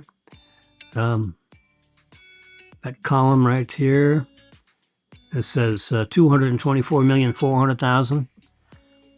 That's how much you get. That would be on your tax return as your income for 2026, assuming you're unemployed and whatever. So if you're not making any money, and this is the only money you made for the whole year, this would be your annual income. Bam! Put that in TurboTax. I wonder if it holds, 9 digits. I should screw around with that one time, but not now. Anyway, but, the government has that 24% withholding. If any of you have won large lotteries or, like parimutuel, if you bet on the horses or that kind of stuff, I've done a little tiny bit of that. And so I had some big tickets, $4,000, $5,000, $8,000. And the government has, your traditional lottery retailer cannot pay you anything over $600 because every prize winning over $600, can you believe it? There is a withholding tax of 24%.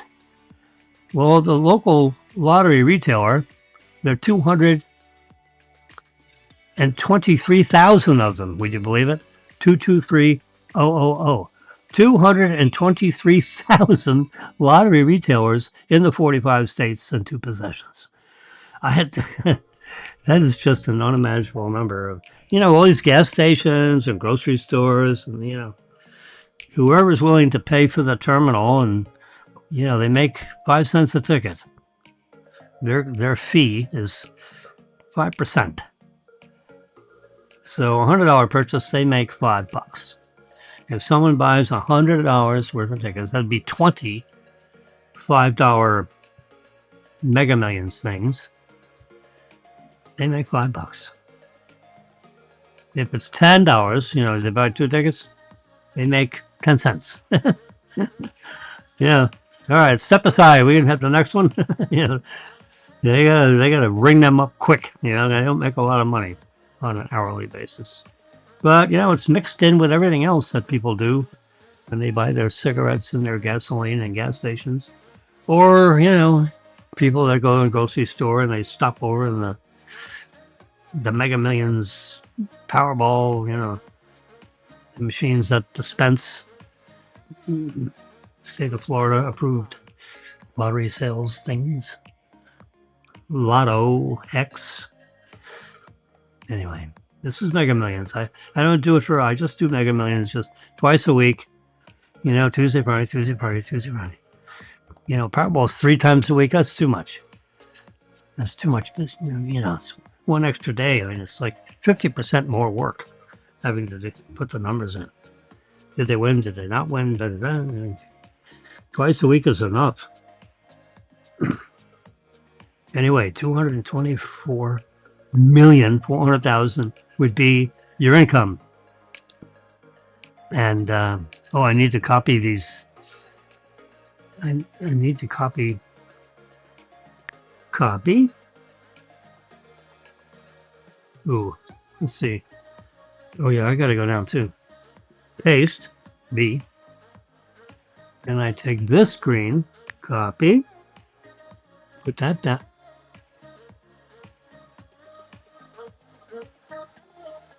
I didn't do that right. Copy the red and bring it down here. There we go. Then I copy the green and I put it here. Control V. And then I copy the yellow. Copy, Control copy, arrow down, Control V. There you go. See, I have all yellow dots all the way across. Kind of almost like Mega Million, And the green one is the numbers that we know. And the red is rollover. See, it's red rollover. That's why that red is there. Anyway, 224 million would be in your tax return as your gross income for the year, assuming you didn't earn anything else. Now, the IRS, oh yeah, they got an agent right there. And when they're ready to say, Jimmy, you are the grand prize winner of 224 million, they're going to withhold 24%. So the actual amount that only goes in your checkbook is 170,544,000. I've calculated that to 6 positions on the Richter scale. I rounded to the nearest 1,000. Yeah, I have a rounding thing. 6 digits is enough, meaning 170544.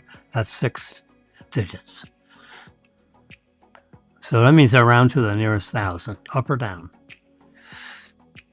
If it's $499, we round off. If it's $500 or more, we round up to the next 1,000. That's how you get those tenths of a pennies. Anyway, but the good news is they're actually going to, you give them the routing and transit number and your bank account number, all of a sudden, ka-ching, $170 million ends up in your checkbook at TD Bank. Oh, crap. Can you imagine? They're going through their computer sheets and all of a sudden, whoa, 170 million showed up. You would have to tell TD Bank, you'd have to call them on the phone and say, by the way, I've just won a rather sizable prize, and we're going to be crediting my account a little over 170 million tomorrow morning. Would you make note of that in the file so you don't think it's a mistaken ACH item? Tell somebody high up the chain of command that I want to be called Mr. Jim, not just Jim. Because now I'm 9-digit Jim. But 9-digit Jim, you're going to need about 28 million and change to pay the other 13%. Because remember, you're going to be in the maximum tax bracket. Yeah. Yeah, I centered that. Whoops. It is centered, actually. You see that up there? The column that says jackpot after 37% in black and white right up there. Right above the number, you can see the column caption. Let's get this out. Let's move this over. Move over, John Dover. I used to know somebody, John Dover. There we go. So I can bring it over. Yeah. So we're going to go back up right to here. So all we see is the new row of numbers, the rollover numbers. See rollover? So for this $496 million buck, the amount of money that they'd credit your TD Bank account, if you had a checking account at TD Bank, they want an account number. So if you don't have a bank account, you need to get one because we're going to make a rather large deposit. The average branch size is about 80 million. So this would be the equivalent of 2 whole banking centers in one account. Yeah, they would send you flowers every year. Yeah, with that kind of money in the bank. Anyway, take 30 million, put it in the side pocket, because 28 million 600 and something thousand is going to go to the IRS April 15th. Don't be late, because you have to pay the other 13%. You paid 24. 24 and 13 is 37. The maximum tax rate under the big, beautiful bill that Trump just got approved in the House and the Senate. The maximum tax rate, if you make $1 trillion, is 37%, which is still a big hunk of your money, right? I mean, 37%. That means you get 63% of every lottery winnings. You get 63%, and the government gets 37% just because you live in the United States of America. Yeah. So in this case, about 30 million, bam, that the government gets. Woo, 29 million and change, we'll say. What's a million here, a million there? It's just a little shy of 30 million. So put 30 million in the side pocket. Don't touch it.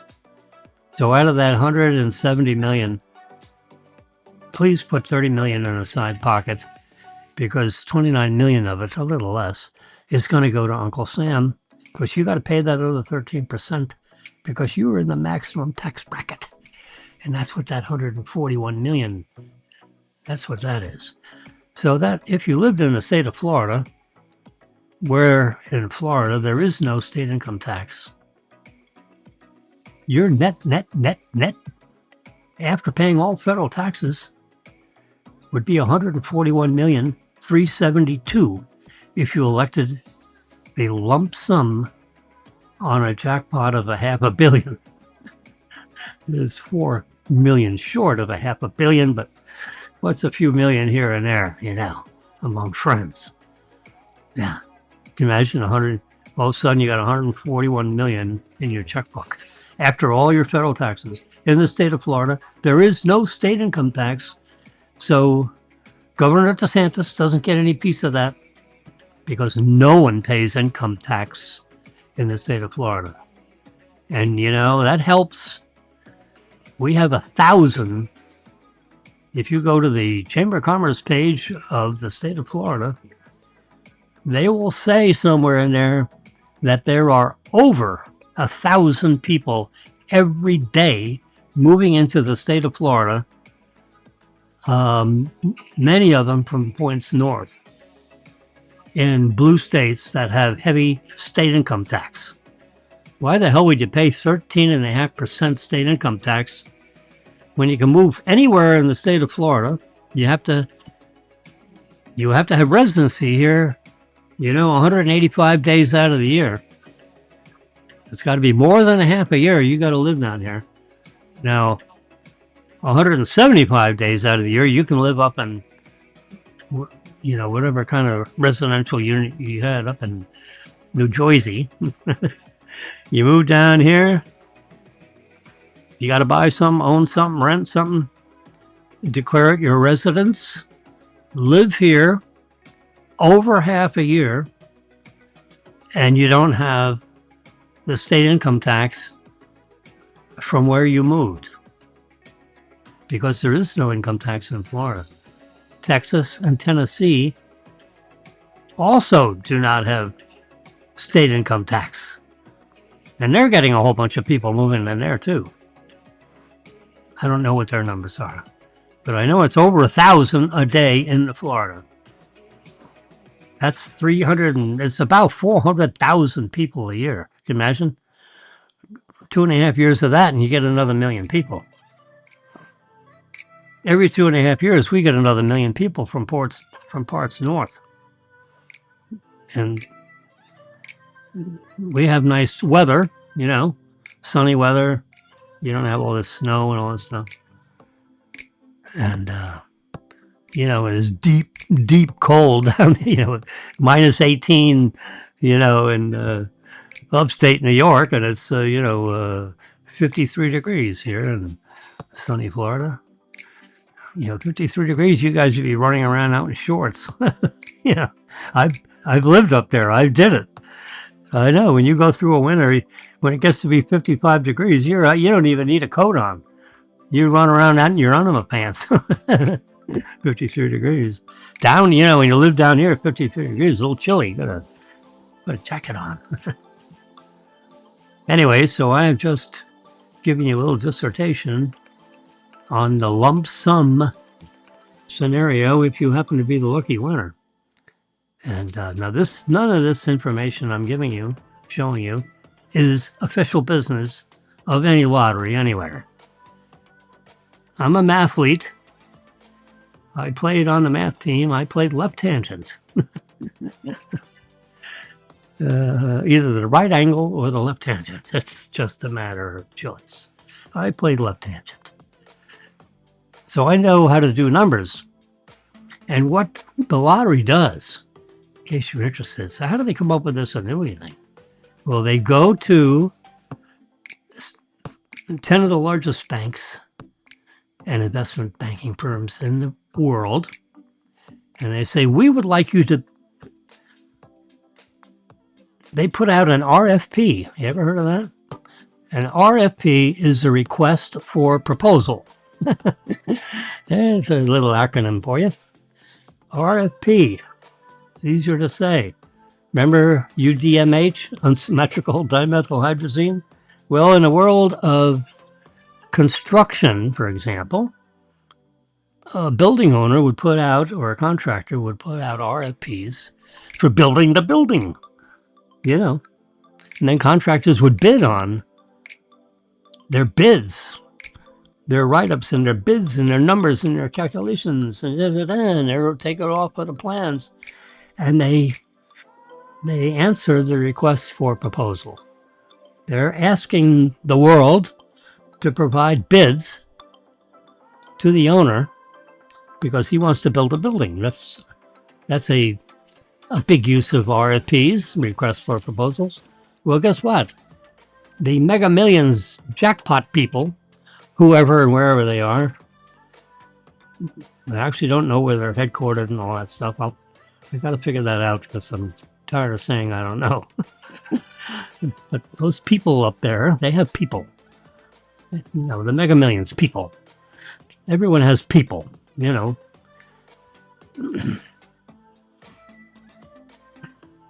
don't have people, get to work so you can afford people.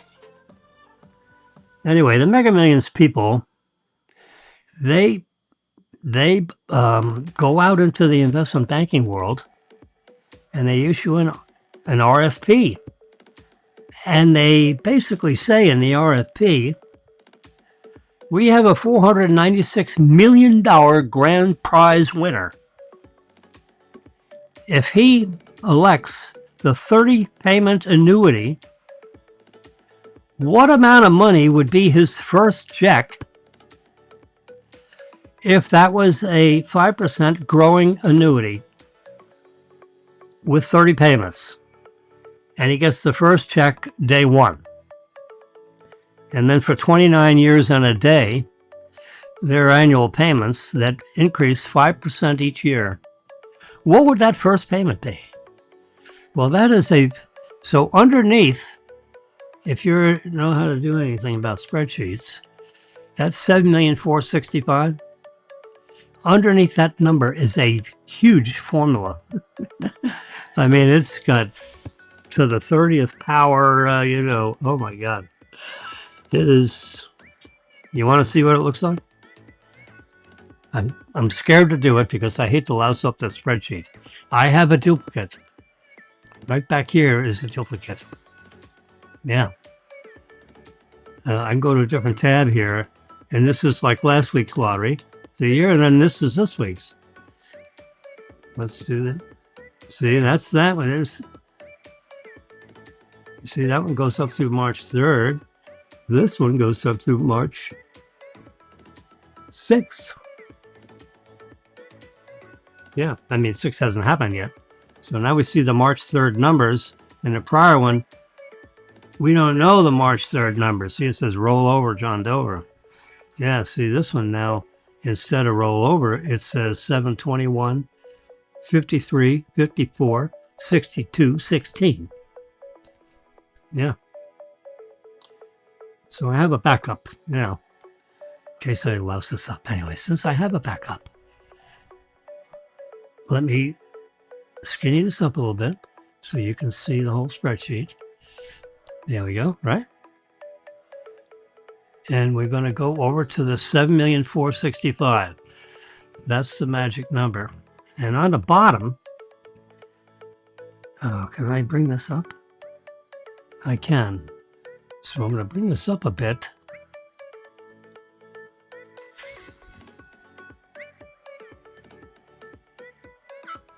Oops.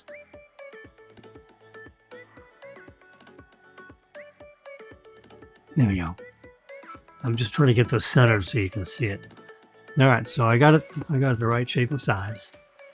So now I'm going to touch this 7,465,000, and we'll be able to see what the formula is underneath that number, because that is the result of a huge calculation rounded to the nearest dollar. You round up 50 cents or more, you round down 49 cents or less. So it's either 512 or 513, round up or round down. Here we go. I'm touching the number. You see the 496 million lights up because it's going to that one number and then applying. Look at that formula. It goes to C30. That C30 is the 496 million. Because you look up on the top, that's column C, row 30. Now, see the black 27, that's because you see Mega Millions is 1. The main Mega Millions lottery draw, that's 2. This whole black row here, that's 3. Yeah, so you got 3 ahead, so that's why, how come 27 is 30? Because with the column headings, I've got 3 rows taken up with column headings. But there are actually 26 rollovers. This is the 27th drawing that someone may win. Last night, now we're in pre-dawn hours of Wednesday. And I'm still talking. This is serving Bob. Coffee's still warm. Look at that formula. C30 is divided by bracket, bracket, bracket, bracket, 4 brackets. We have 1 plus 0.05. Why is that? Because it's a 5% growing annuity. To the 30th power minus 1 bracket plus 0.05% because it's a 5% growing annuity. And then we have a couple more brackets and then a comma and 0. And the comma 0 means in spreadsheet syntax, round to the nearest dollar. 49 cents and below, it gets just wiped out. 50 cents or more, click that up to 512 instead of 511. Yeah. But that's the question that is thrown out in the RFP. How much is it going to cost me? We have a $496 million lottery here. Okay? I need to know what that first payment is so that over a 30 payment, 5% growing annuity, people that are in the annuity business speak this language. Because I need to know what the net present value is of that future cash flow. And I want you to bid on that. The net present value should be somewhere around $224,400,000. If you want this annuity, how much of a check do I have to write you so that this guy is going to get paid today $7,465,000, and every year thereafter a 5% growing? Lotus.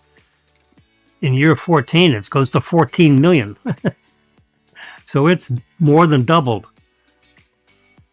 When you get up to, look at how big these payments are. You know, so you think this growing annuity business is a joke. Look at that. In year 26 is 26 million, 27.8, 29.2, 30 million. Your last payment, the 29th payment, because remember you get the first payment day one. So your 29th payment, 29 years and 1 day, is $30 million. So you add all that up, it adds up to $496,009. So if I was supervising the lottery, which I'm not, and if this was official lottery statistics, which they aren't, I would just simply take $9 out of this last check so that it adds up to $496 million exactly. But you're not allowed to pay too much. It's not in the contract. We are agreeing to John Doe. John Doe was a winner. Or Jimmy. Let's say Jimmy, excuse me. We are guaranteeing to Jimmy that he's going to get $7,465,512. Here is your check. Day one. And then next year, it's going to grow to $7,000,008. That would be the second payment. So in 1 year and 1 day, you've received 2 payments. One for $7,000,004 and the second one for $7,000,008. That's like $15,000,002 in 1 year and 1 day, $15 million bucks. So this, when you're winning $500 million, the annuity is not too crazy, right? So in 2 years worth of payments, you get, $23 million. And then it's $8 million thereafter and $9 million thereafter, $9,000,005 after that, $10 million after that, $10,000,005 after that. See, there's an example. See, that's 7th check. That's 10 million. Almost exactly 10 million. It's 10,004,000. It's a 5% growing annuity, right? So the next check should be 10,005,000 and change. And it is. See, 5 times 5 is 25. So the last 2 digits is 25. So it's $10,500,004. Yeah. That kind of shows the 5%. Now I can touch on here. I'm going to touch right on here. And it's going to highlight the number to the left of it. And you add 5% to it. So you multiply P30 by 1.05, meaning 105%. That's where the 5% comes in. So you get 100% of the 10 million for, and you add to that another 5%. That's what 105 means with the decimal there, 105%. So 10 million 5 is 5% bigger than 10 million 4, 10 million 4,000. So those are the equations along the way. I touched this one, it's going to highlight that one. The hard thing is to calculate, because that's the easy formula, right? And that just goes all the way across in the spreadsheet. That's the magic of spreadsheeting. It copies the formulas. I copied the whole row I copied down, which the first row is the toughest one. Copying down is the easy part. But not this first payment one. That has the grandiose formula in it. And that formula is, I'll show it to you when it's written out on paper. This is written in spreadsheet syntax. If there was one bracket missing, the whole formula change. It's a different syntax. It would come back as an error. It wouldn't even show properly. It would just show as a red, that triangle thing that you see in a road when there's an accident. That's what it shows up if you don't have the syntax right. You got to have the accent on the right syllable. Yeah, those brackets are all, it works, any of these complex algebraic expressions, which is what this is. Everything is broken down into simple algebra. This is a little more complicated algebra. The 105% business, that was simple algebra. This is a little more complicated algebra, but you work from the inside of this formula out. The inside of this equation you do first, and you keep applying the different factors as you come out, or up or down. You multiply and divide first, and add and subtract second. Yeah. So, and that's got a lot of brackets. That's got 4 brackets before you get to the first, because it's divided by, right? That's it. Everything after here is in the denominator. What's in the numerator? The 496 million. Because it's 496 million divided by all this other stuff. And the answer is 7,465,000. And the net present value, see, that's what they need to know. What is the net present value?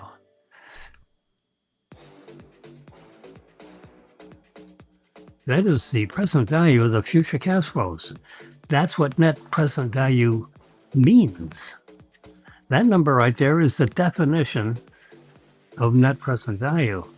Because we've determined by the lottery grand prize, remember, the question is, how much money? Alexa, turn on the lights in the den. For sure. There we go. Every hour, the lights go out. It starts at 1 a.m., so here it is 2:13, and it went out again. So every hour thereafter, it goes off. It says, Jimmy, it's time to go to bed. No, last night I stayed up all night. Maybe I'll stay up all night tonight. Can I make it to 9 a.m.? 7 more hours of talking? No, I won't do that to you. I'm going here. You see right here? Where my finger is wagging? That's 2 hours and 14 minutes I've been talking to you guys. I started on March 3rd, and now I'm on March 4th. That's what's going on there. And this is a delayed broadcast of a news channel. And General Keane is describing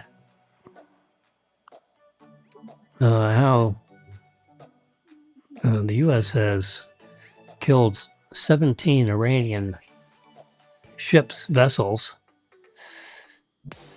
and 2,000 drones, 5,000 ballistic missiles, a bunch of jets, and yeah, I mean they're demilitarizing Iran because they threatened the world with 960 kilograms of highly refined uranium, which is bomb-grade uranium. Like hydrogen bomb-grade material. And a couple of kilograms, which would fit in your hand, okay? It would be... See this black ball here that's sitting on top of this blue tape?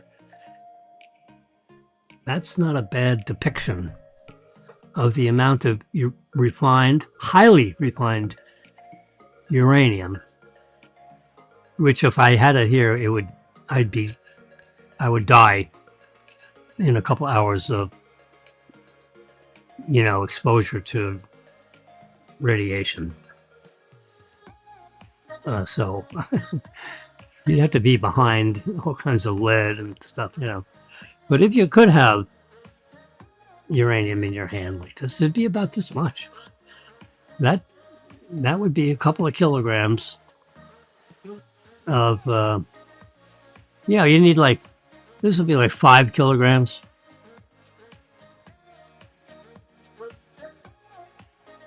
.2 kilograms per pound.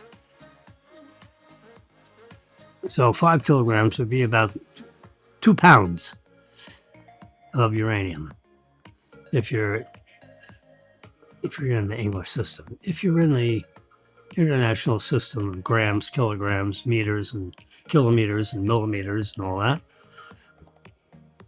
this would be about 4 kilograms. 2.2 pounds per kilogram. And 5 pounds. That'd be a 5-pounder. It's heavy. It's like lead. It's up there in the atomic chart. It's similar to the weight of lead and gold and all those metals up there. Uranium has a higher atomic weight.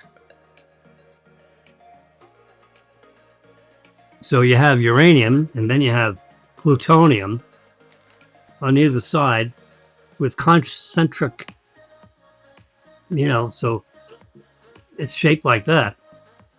And it fits like this. So when both halves are together, it surrounds this globe all the way around in all directions.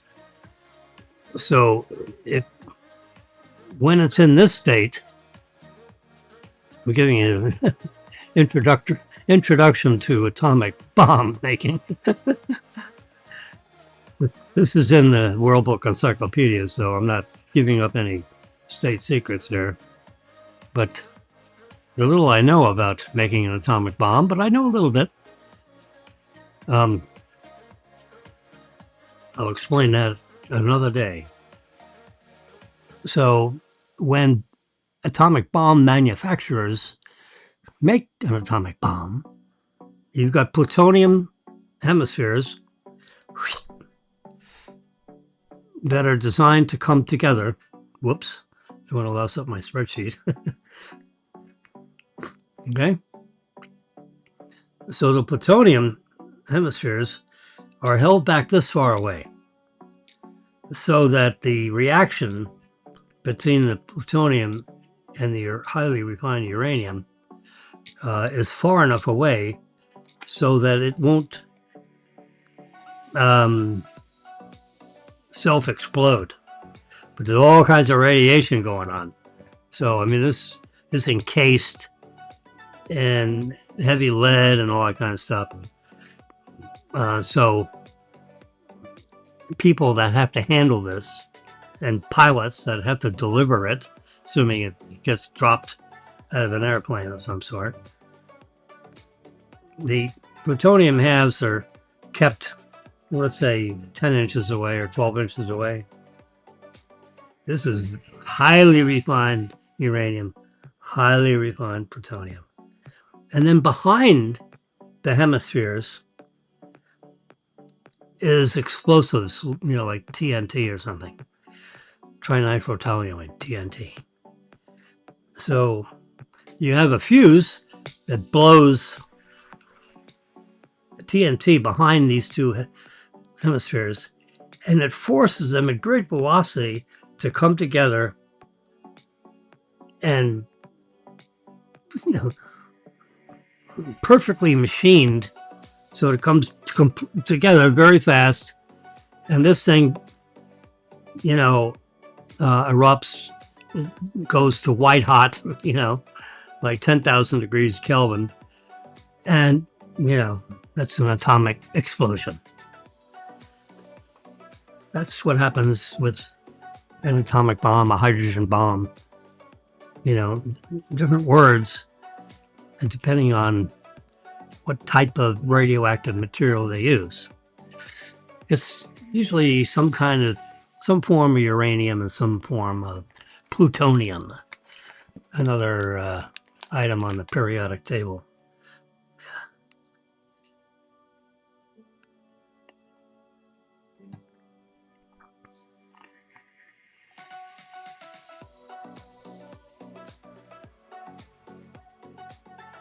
Anyway, back to the jackpot. Let's circle back. So now we have our jackpot. Now we know. Oops. See, that's where you louse this up. You start touching stuff. Yeah, there we go. Yeah, we don't want to create a new formula in there. Yeah, I lost up the whole thing. Quickly, I got my atomic bomb here on the keyboard. It's reacting with my spreadsheet. There we go. I think everything. Let's go all the way over here because these are all the additions and corrections. Yeah, see, all those numbers are, under $100 pretty much. So that's rounding. And they're all black. Most of them black because you round up and down. And when you round up, it's 50 cents or more. So 50 cents is more than 49 cents. A half a penny is bigger than 0.49% of a penny. That's why most of the numbers are in the black. Because when you round up, 50 cents is more money than 49 cents. Yeah, I mean, that's kind of the big and tall of it.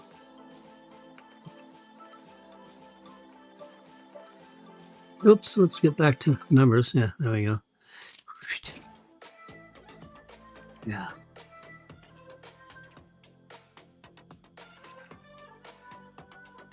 There we go. That's what I wanted to get to. There we go. Bring it right there. That's good. I need to go full screen on this. There's actually a method to my madness here. Oh. Did it again. There we go. I don't want the column numbers, which is what happens when you touch the spreadsheet too hard. All right, so we don't want to see all that because it's too complicated. I want to show just the last two lotteries, just like that. And I'm going to do it, and I want to move over. Did it again. There we go, right there. That's it. So I show yesterday's numbers and the week before, just in case someone was interested. And I'm going to do a print screen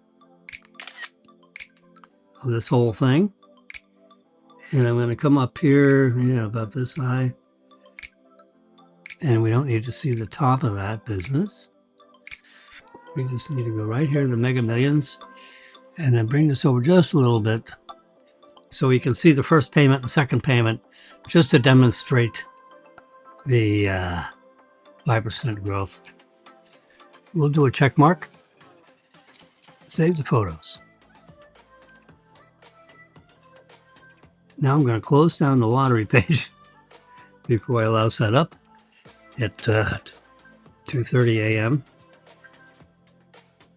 It saves it automatically. Thank God. And then here I'm coming back to my photo album. There is the new spreadsheet I just did. Looks good. Just for the heck of it.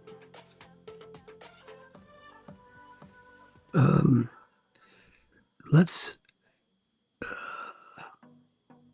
turn up the black and turn up the, make that yellow a little more.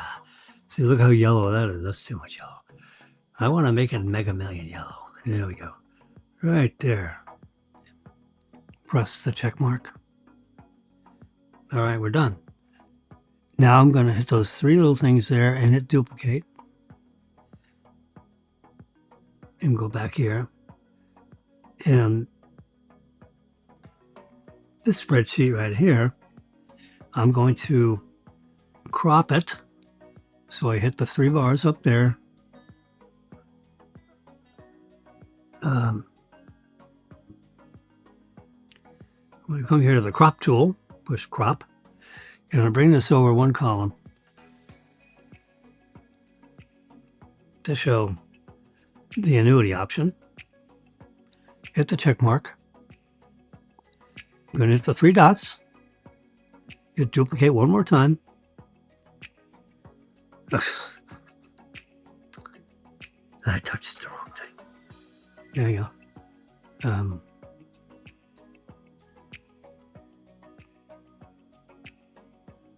Did I do it? I'm gonna hit these three bars right here. Duplicate one more time. So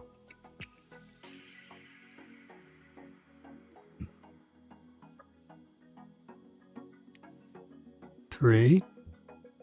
That's one column. That's two columns. And this is going to be 0 columns. So now I'm going to hit the crop tool. Three bars up there. Touch the crop tool.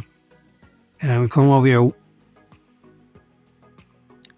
And right here. If I can. There we go. And just show the jackpot numbers. So they jump out at you a little bit bigger on the screen, that's all. So now we're essentially, in full screen mode here. So, so here's 2 annuity payments. Here's the 1 annuity payment. Since we have limited real estate here on this half of the screen, which you see. So that shows one annuity payment and all the jackpot stuff I was talking about. Here shows you the 5%, these two, the 7,000,004 and the 7,000,008, to showing you what 5% adds up to. I mean, it's 300 and something thousand dollars. So the power of compounding, that payment ends up to be $30 million. Can you imagine? Over 29 payments. Remember, this 7,000,004 check you get day one. The 7,000,008 you get 1 year later. So in 366 days, you end up with a $15 million too in money. Because that's what the annuity guarantees. Yeah. Or you do the lump sum. And the net present value of the 30 future payments with a 5% growing annuity, the net present value of those future cash flows is $224 million. That would be an entry on your tax return. You would actually have earned that. And as we said, here's a little expando.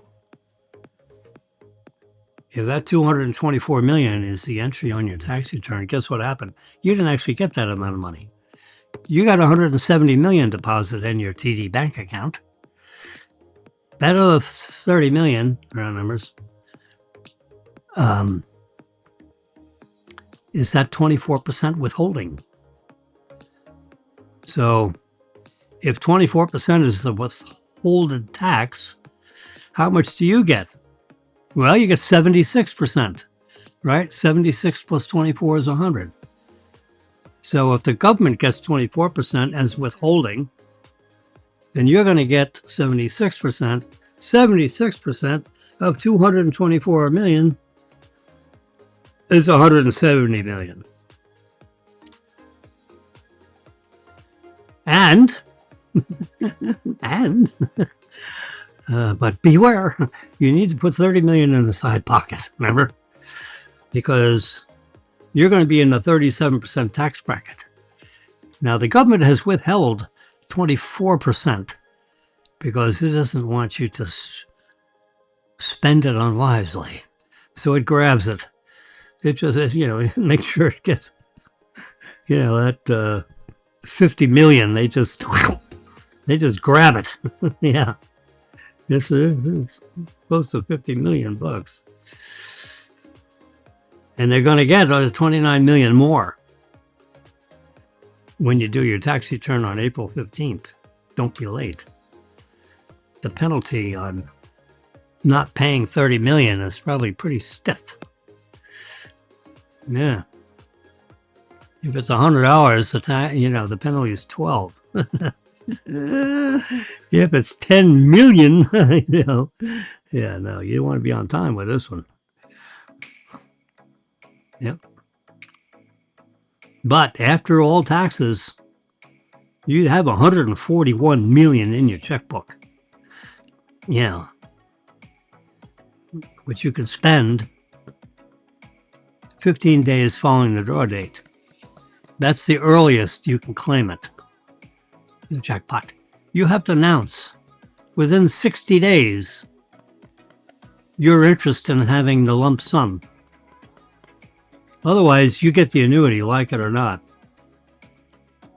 And if you don't get there within 180 days, the lottery gets to keep the grand prize money. It doesn't get funded to anybody. Pays the bills. So don't lose your ticket. Anyway, so that's why I have several versions of this. So here, see, now I can I don't have to worry about those annuity payments because I'm strictly talking jackpot on this screen. There isn't any annuity payments on this. This is a grand prize to a single winner and the election of the lump sum, which would be, in round numbers, 224,400,000. Yeah, rounded to the nearest 100,000. We've only got 4-digit accuracy when we get to these 9-digit numbers. When we start doing the 24% business, we end up with 5 digits, 6 digits, because we're multiplying it by 0.76. Because that's what you retain. I'm not showing the 24%, I'm showing the 76%. No fun to show the tax amount. Let's show the amount that, that's the amount that's going in your checkbook. That 170 million, that column right there, that goes in your checkbook. Those numbers should be blinking. Yeah, that goes right in the checkbook. Now you got to put 30 million in the side pocket because remember you got to pay that other 13%. Well, you take 13%. Let's get our calculator out. Trusty calculator. Clear it. 224 224 million times 8.13, 13%. There you go. See? 29 million, 29,120,000. Yeah. So if you subtract that number for that number, that's that 29 million I said put in the side pocket, because you're going to have to pay that other 13% come April 15th. So just create a separate savings account, call it Jimmy's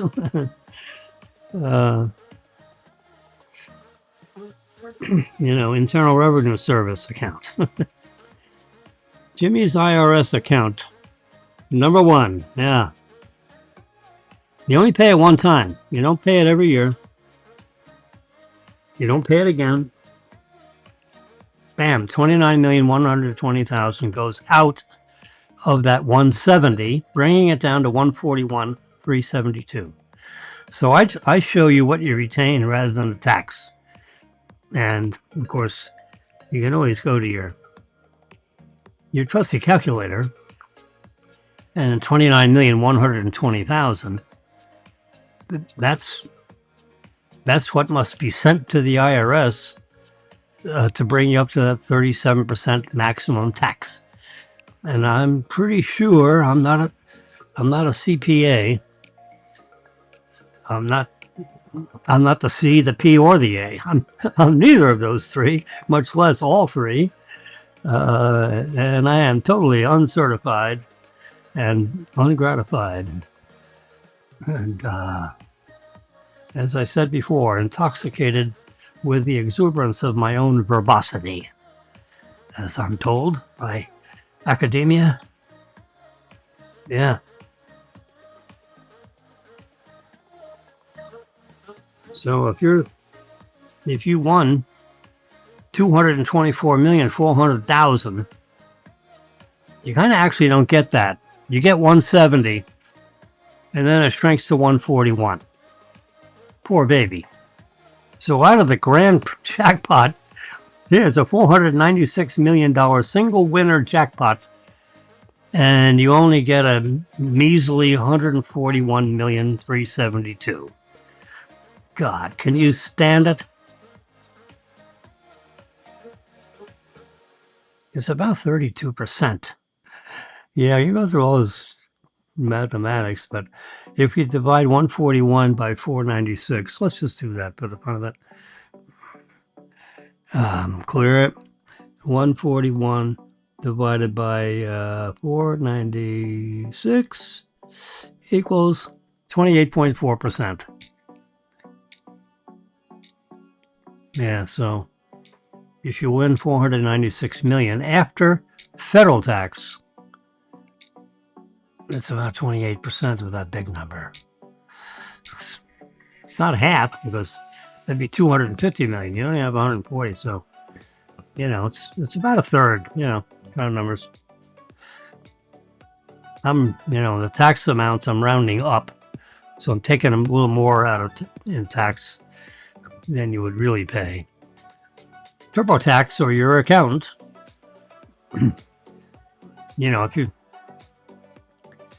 there are not many people on the planet, quite frankly, that have 141 million in cash in the bank. There are more people that have 141 million in assets. But in my world, cash is king. Being a banker, I always throw cash out from the vault. I don't throw out, like buildings. When you make loans, you provide the borrower with cash. They need your cash. So your bankers underwrite you, and they underwrite the project, and they do this and do that. I did very complicated projects. I did big projects, put it this way. It's complicated to some people. It wasn't complicated to me. Years of history of experience, so I knew how to do it. I'm told I did a pretty good job of it. I had what is known as good instincts. I could tell when a project was good I'd get the package and the developer would explain it to me. And we'd sit there with a lunch or a breakfast meeting or a dinner meeting or breakfast, lunch, and dinner meeting and cocktails, whatever. It takes a couple of weeks to kind of like, but you know what? In an hour luncheon, I can tell the developer, I think this is a deal we can do. That would be something that I would say. I would say it just like that. Bob, I think this is something we can do.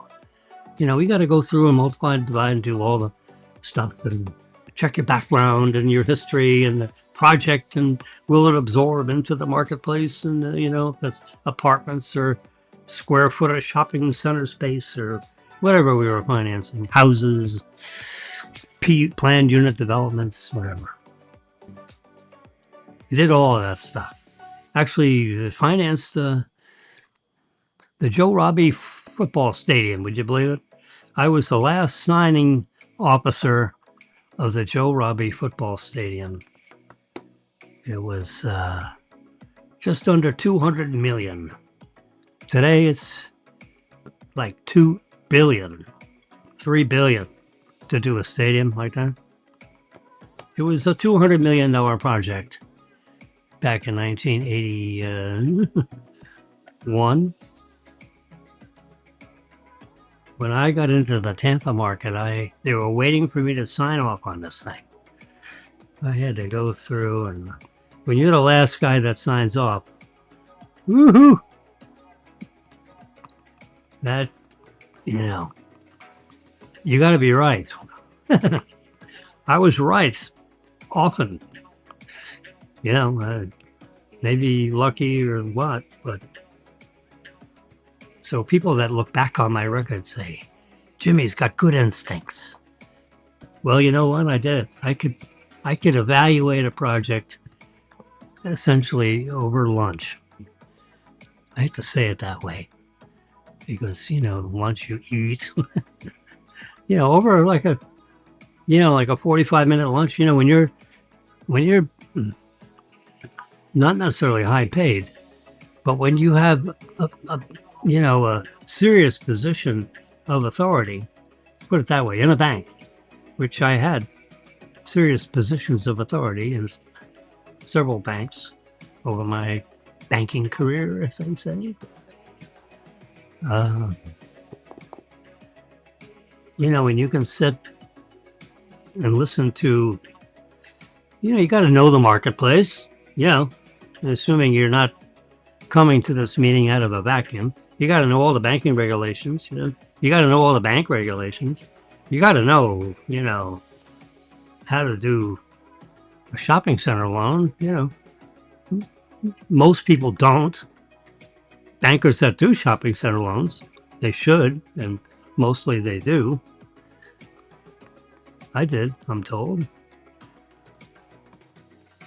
Never went to foreclosure courts in any of those big deals. When you do a $14 million, $20 million, $30 million, $50 million, $200 million deal, you better have good instincts. Did a $42 million deal with Edward DeBartolo. Yeah. That was that wasn't building a mall, that was renovating one in the central part of the state of Florida. That was my first deal with Edward DeBartolo. $42 million. I got that approved at Southeast Bank. Big, stuffy bunch of gray-suited guys. In 1 week, from the date, matter of fact, it was 4 days. It's hard to believe. Mr. D, I was having cocktails with Mr. D one Friday evening, I think it was, Thursday evening, something like that. And I finally got to meet him. I was introduced to him by that owned Malio's. Malio was his first name. The name of the place was Malio's for the apostrophe S, Mario Alvarone. He's my age, so if he's still alive, he's 80, plus or minus a couple of years.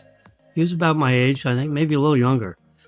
So maybe he's like a 75-year-old guy. He owned Malio's. They were twins, Malio and Chris Alvarone.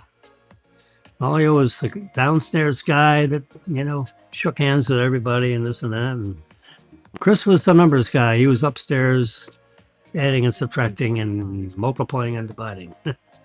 So he was like the business side of it. And Malio he ran the store. It was like a nightclub kind of a place, a bar. Nice food, nice kitchen, good bar, good bartenders. When a place wasn't busy, Malio would actually serve as a bartender. Anyway, Malio and Mr. DiBartolo, were personal friends from Youngstown, Ohio, and came down to Tampa and created Malio's nightclub. Yeah. Mr. D loaned him the money to do the tenant improvements in Malio's. I went to Malio's because Marilyn and I moved from Miami to Tampa, and I was taking over the Tampa market, which included 17 other counties in the state of Florida surrounding Hillsborough County, Tampa, in the middle of the bullseye of the territory I managed. About a $3 billion portfolio of real estate assets in 1980, I think. Was when we moved there and met, Anyway, 81 is when I met Mr. D. I told Mr. D, we were chatting, and I said, Malio, will you introduce me to Mr. D?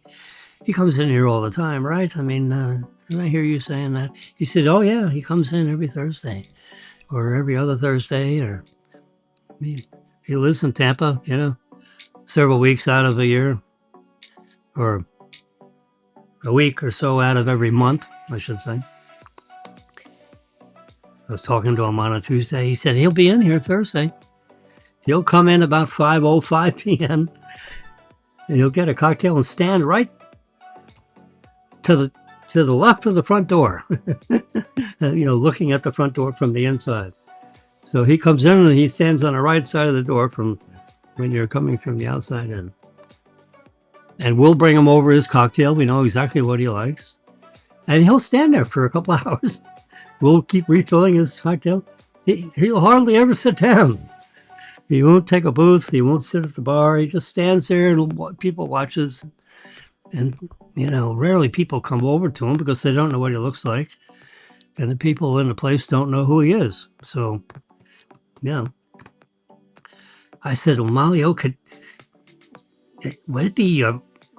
could you introduce me to him? I'll walk over there with you and you can just say, hi, this is Jimmy, and he works for Southeast Bank and he just really wanted to meet you. I think he would be happy to meet you. I said, well, would you do that on Thursday? I guarantee I'll be here at 4:30, waiting for him to show up at 5:05, Make sure my collar, my tie is straight. And sure as hell, he came in 5 o'clock, 5:03. They walked over there with his cocktail, and then Malio, he gave him 5 minutes to have a couple of sips of his cocktail. So about 5:15, comes over. He kind of waves over to me. Because I'm watching. I'm like a bird dog watching this because I can't wait to meet Mr. DiBartolo. Southeast Bank was who I worked for. They would beg. They were begging to meet Mr. DiBartolo for 20 years.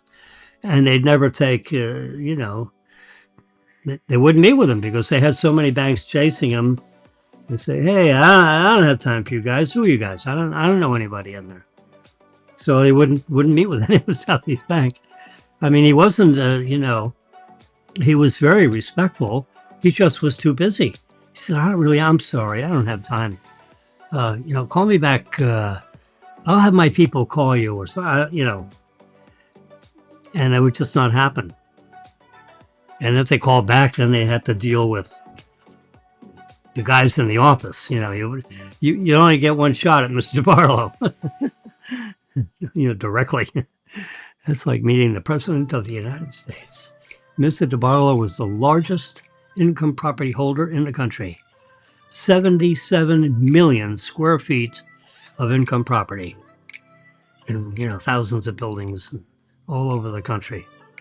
Imagine 77 million square feet of income property. When I did my deal with him, that was the numbers that were being thrown around. His financial statement looked like the letter S in World Book Encyclopedia. It was about this thick. It was bound in leather. I had, you know, financial statement number 73 or something. It was in the 70s. He'd have them all printed up and it'd be in his credenza. He'd pick off another one. All right, send that one to Jimmy. I should have asked for two. One for the bank and one for my personal file. I didn't have the sense to do that. Anyway, I said, Mr. D, may I have one of these as a souvenir? Just ask for two and then tell the bank you're going to retain one for your personal files. You're sworn to confidentiality. It's not like I can tell anybody anything that would have been in it. It would have been fun just to have it in my credenza, just to say, I financed this guy. Look at the size of his financial statement. It was like 6 or 7 billion or 10 billion or something. It was billions back when it was a big deal to be a millionaire. He was already 77 million square feet. Let me get my trusty calculator out here. Let's just do 77 million. How many zeros is that? Whoops. Gosh darn it. 77 million. That's too many zeros. Back up one. 77 million square feet times, let's just say, $250 per square foot. What is that number? Thousands, 100,000s, millions, 19 billion. And that's just at $250 a square foot.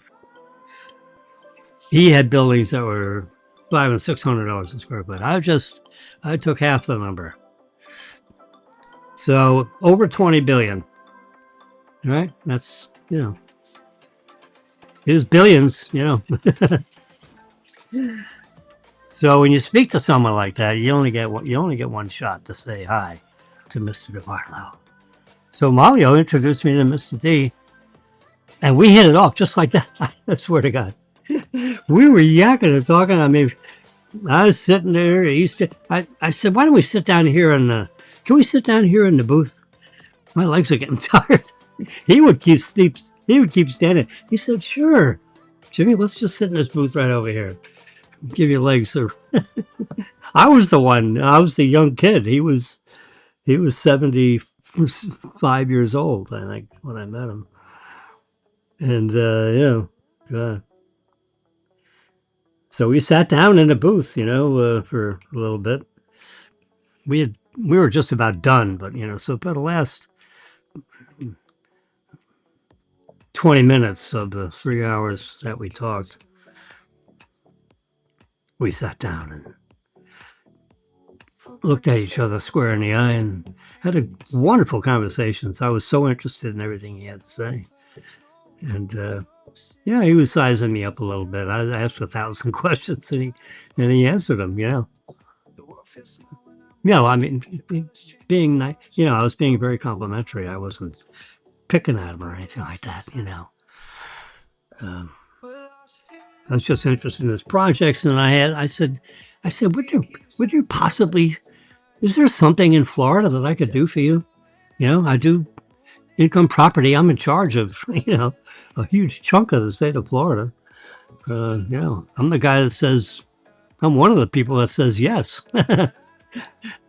And anything you want, we'll do. Okay. I mean, just it's just a matter of will you accept what I offer. From the bank side, anything that you possibly want on this planet, if it's in the state of Florida and it's income property, that's what I do. And I'm told I do it pretty good. So I know what all the, the 65-year-old people that manage me, I know how they think. I know exactly what they want to do. And they want to deal with people like you, for sure. So, is there anything? He said, yeah. I said, really? He said, yeah, it's be, $45 million deal in lake something, up in Florida. Northern central part, it's like west of Orlando and, somewhere in the middle of in a smaller city in there. He had $100 million mall and it needed a $45 million renovation. Maybe it was a $150 million mall, about 750,000 square feet. And he wanted the number settled out at about 42 million. He owned it free and clear, no loan. Can you imagine? He owns a 750,000 square foot mall in some city, east of Orlando, which I can't remember actually. Something lake. And I said, I said, you know what I want. You know what I need to make this loan, right? Paperwork wise, a couple of years financial statements, tax returns, current financial statements signed, of course. Please don't forget to sign it and date it. And then, 3 years tax returns and, the whole thing, you got an appraisal on the shopping center. Yeah. Give us the, the summary of what you're actually doing with the renovation. If you got plans and specs on a renovation, that would help. You got an appraisal, current appraisal. If you happen to have one, that'd be helpful. If you don't, you don't need to. But have your department, create. You guys know what your shopping center is worth and how you'd compare it to others, and just do a little comparative analysis. If you don't have an appraisal, and you come up with a number on what you think it's worth. You guys know how to do that. He said, "Oh yeah." I said, or just give us a write up on the tax consequences of the financing that you'd like. So that's a box worth of stuff, right? that's a 12-pound package, probably, right? He said, yeah. I said, we pay by the pound, So when can you get that to me? He said, I will have the package that we know you need. And I've done a lot of this. I said, I know. 77 million square feet. You've got more experience probably than the bank does. So just let us have it. You know what we need. So instead of us, I don't want to, go back and forth. I need this and need that. Just give me it all. And then I'll just get it all done. Right? That's, one and done. And then we're good. And he said, so what do you think that kind of a loan would look like? So I said, all right, let me get my yellow pad out. We didn't have iPads back then. So I got my yellow pad and I had my big Harry Fat, ballpoint, big fat ballpoint pen. So I write down, I said, well, let's just say it's $42.5 million, plus or minus, $1 million, depending on, how you and I, look at these numbers. Because right now we're ballparking everything. So let's just say 42.5 million. Split between 40 million and 45 million. We'll just split it down the middle and see, where it ends up. It'd be prime. So you're going to guarantee the loan, right? 100%. None of this top 25% stuff. 100% guarantee, right? He said, okay.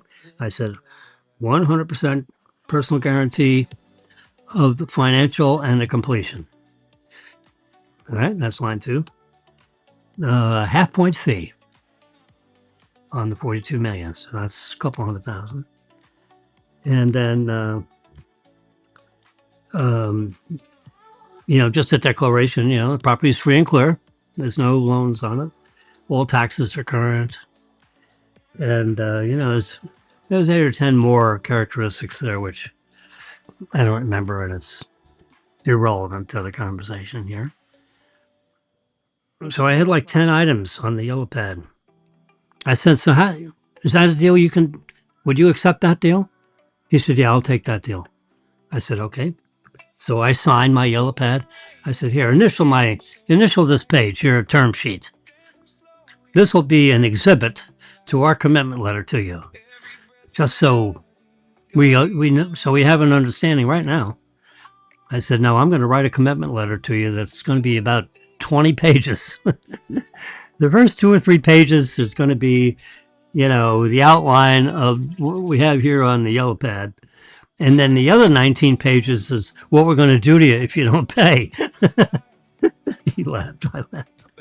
I said, yeah, it's like a loan document. This is, if you pay, it's the first page. If you don't pay, it's the next 45 pages. So I said, the commitment letter would be something that, you and your lawyers would read and all that kind of stuff. And, I do the first 3 pages and the lawyers do the other 20 pages. Actually, all the back 20 pages, they're all typed and everything. I just stapled my pages to the front because that's all written, and it's like impossible to change any of that stuff. I said, so don't have your guys tearing apart the next 20 pages because, it gets personal with these lawyers. It's pay or else, just pay as you're agreeing, and that's all it is. Otherwise, you foreclose, you do this and that. That's never happened to you. So, but they got to write it out anyway to protect the depositor's funds. He said, yeah, I get all that, no problem. I said, so, all right, so we have an agreement in principle here, which is good. That's great. We got our first deal together. We did it right here over a couple of cocktails. I like doing business with you. Let's see if we can get this. I said, how fast do we need to get this done? He said, well, actually, I like to get this done quickly. I said, all right, so this is Thursday. When can I have a box with everything in it? Everything. I don't want you to dribble and drabble. I don't want your people dribble and drabble. Let's just get it all in a box and FedEx it to me, and then I'll have it all.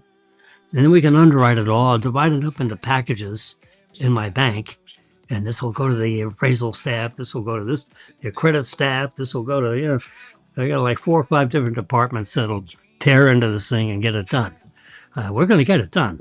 So this is all positive. I just split it up into a bunch of pieces because we want to get it done quickly for you. I don't want to, do this stage and then that stage, and I don't want to take 2 months. I want to do, how fast do we need it? He said, how about a couple of weeks? All right. I said, so this is Wednesday or Thursday. I said, if you get that package to me Monday morning, if necessary, I'll fly to Miami and meet with whoever, Jess Lawhorn and Mike Ivanetic. They're the 2 guys that got to sign off with me up to, 45 million. I said,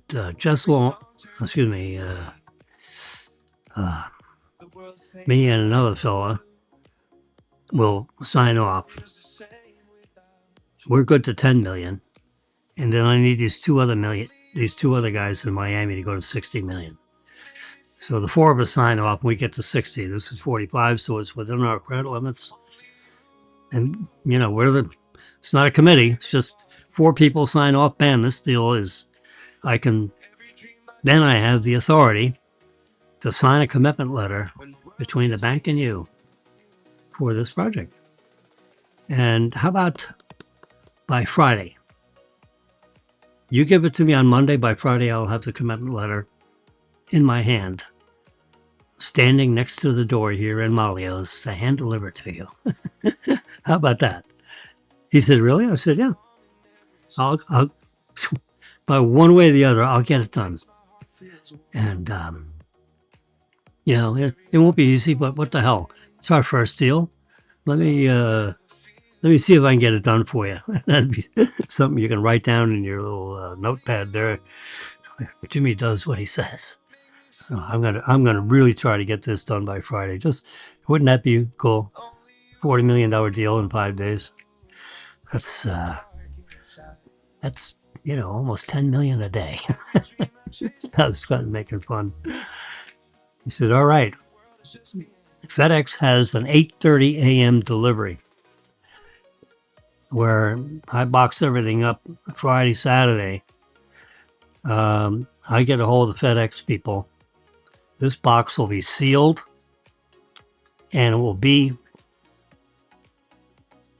at your office in Tampa here Monday morning in the 8:30 delivery, not the 10, 8:30. So the beginning of Monday, you're going to have everything in a box, in a book, in a book box. Like you say, it'll be a 12-pounder. And sure as shit, man, I had that box at 8:30 in the morning, and I told my people in the Tampa office there, and Bernie Bischoff, he was in charge of all credit for the 17 counties that I managed in real estate lending. He was real estate, commercial. He was the head senior credit guy in Tampa, and I reported to him credit-wise. He and I could do 10 million, and then with Mike Ivanetic and Jess Longhorn, those two guys, they're the P officers. We call them P officers, policy officers. I needed two of them to get to 45 million. So 4 of us would make this deal happen. It's nice, Southeast. You have the signature authority stuff, but you had to know what the hell you were doing, which is okay. And I got it done. I swear to God, I had to fly to Miami. I met with Jess Longhorn, Mike Ivanetic. I had a nice half-hour conversation with them. I had everything put together and shipped to them before I showed up in an airplane. And I met with them on a Wednesday. I walked in there and said, "Hi, how you doing?" I said, "You see this Edward DeBarlo deal I got brought in here?" He says, "We've been begging to do business with this man for at least 10 or 15 years. You just started here and you got a $40 million deal with Edward DeBarlo." This is like, Dick Mead is like spinning in his seat. How the hell did you get this done? I said, well, I just met him and started talking to him, and I asked him, he had a deal in Florida I could work on to cut my teeth. Let's do a couple of deals. Let's start off with one. You got all the stuff you can put in a box and have on my doorstep. That's exactly what he did. And Monday morning, and here I am on Wednesday. We have it all, typed up for you. And your credit people have looked at it and this guy's, 19 billion. He's a pretty strong fellow. No loans on this shopping center. We got a $40 million, our loan would be the only mortgage. There is no financing. It's a cash deal. So we have priority on the whole shopping center. And he knows how to do this. He owns 77 million square feet of income property. That's an impressive, it's like the largest guy in the country. And he's gonna let us have this deal. If prime plus a half point fee, 100% guarantee, performance and financial. No wiggle room. No top money, 25%. 100% personal guarantee. A guy with a $20 billion financial statement. He's got more net worth than our bank. When our bank is worth about 11, I looked at Jess. Our bank is worth about 10 billion. He personally is 20 billion. We should be asking them to lend us money. Yep, we did a deal. He signed off on it. Took about a half hour conversation. Most of it was fun. Hi, how are you? Mike Ivanetic, he was the tough guy. He signed off on it. So I hit it off with the two senior credit P officers big time. They said, this Jimmy guy's for real. And he's a nice guy. That's important. And signed off on it, had it fully approved by Wednesday. My girl, Joanna was her name. Joanna Daniel. She had that sucker signed, typed up. You know, he had like word processor typewriter thingies. So I had my 25-page commitment letter all done by Thursday afternoon. I got 2 copies of this with me. So I got in Malio's and I said, where's Mr. D? He said, I think he's on his way to Phoenix. I said, can you get him on the phone? He said, yeah, let me call the plane. I think he's in the air. So, you know, when you're worth a few billion, they have the way to communicate with the pilot and the plane and all that stuff. He said, yeah, let me call Peter, the pilot. He calls the pilot in the jet, gets Mr. D on the phone. You know, they had a phone thingy. And I said, Mr. D, where are you? He said, well, I'm kind of on my way to Phoenix. Oh, yeah, Jimmy, we met. I said, yeah, I told you I'd have your commitment letter. I have your commitment letter on that $42 million project. I have it right in my hand here. And I thought we were going to meet soon, like today or tomorrow. He said, Billy, turn this plane around. We're going back to Tampa. He brings the plane around. He said, how about if I meet you at Malio's at 7 p.m., you know, on Thursday, you know, today. I'll be back by, I got limousines and everything. So, these guys get paid to be pilots so they can fly me back and we'll go to Phoenix another day. I want to meet you and your commitment letter and all that.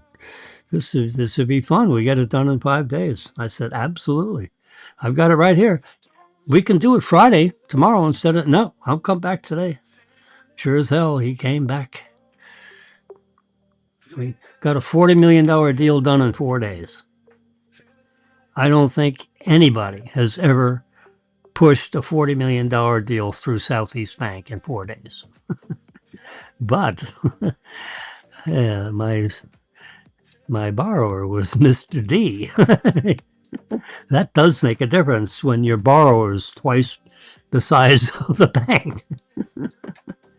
It's amazing when you have so much power, you're bigger than half, 2/3 of the banks in the country. There are about 10,000 banks in the country, and Mr. D is probably worth more than 80% of the banks. Now, banks get really, really big, and of course, he's not bigger than them. We're small potatoes compared to him, because he's bigger than the bank. I don't remember ever walking into a bank where I was bigger than the bank. Not even close. There aren't banks that small. Anyway, so we did that deal. He came in. I said, all right, Mr. D, here we go. Here's my yellow pad. I said, no, I have a copy of this page in the back of this commitment letter, just for, the hell of it.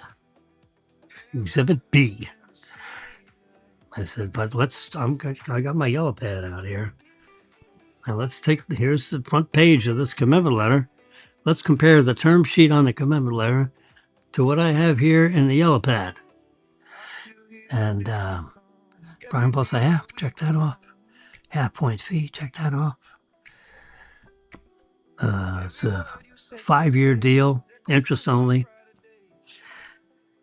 At the end of 5 years, you refinance it with an insurance company. If you want help doing that, we've got relationships with all kinds of insurance companies. He said, as do I. I bet you do. You give us a shot at a permanent loan on that in 5 years, won't you? He said, absolutely. Okay, don't forget me. So that deal got done. It got closed. And he says, you know what?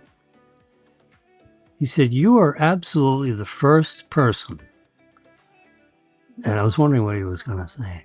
He said, you're the first person where I sat down with and we yellow padded out a deal. And the deal came out exactly as what's on the yellow pad. You're the only one that's ever done that. Every other It's 3:15. goddamn bankers, they jiggle this and they jiggle that, and they have, instead of prime, it's LIBOR, this and that, it's razzmatazz. I got people trying to figure out what the hell all this means. He said, you got it exactly as you have in your yellow pad. You didn't change a nickel of it. It was exactly as we agreed. It's never happened before. With all the stuff that I've done. He said, I will never forget this deal. I said, well, I'm excited. You like the deal, right? He says, yeah, it's exactly as we agreed. How can I not like it? And you got it done in 5 days. I didn't think that was going to happen either. I was on my way to Phoenix.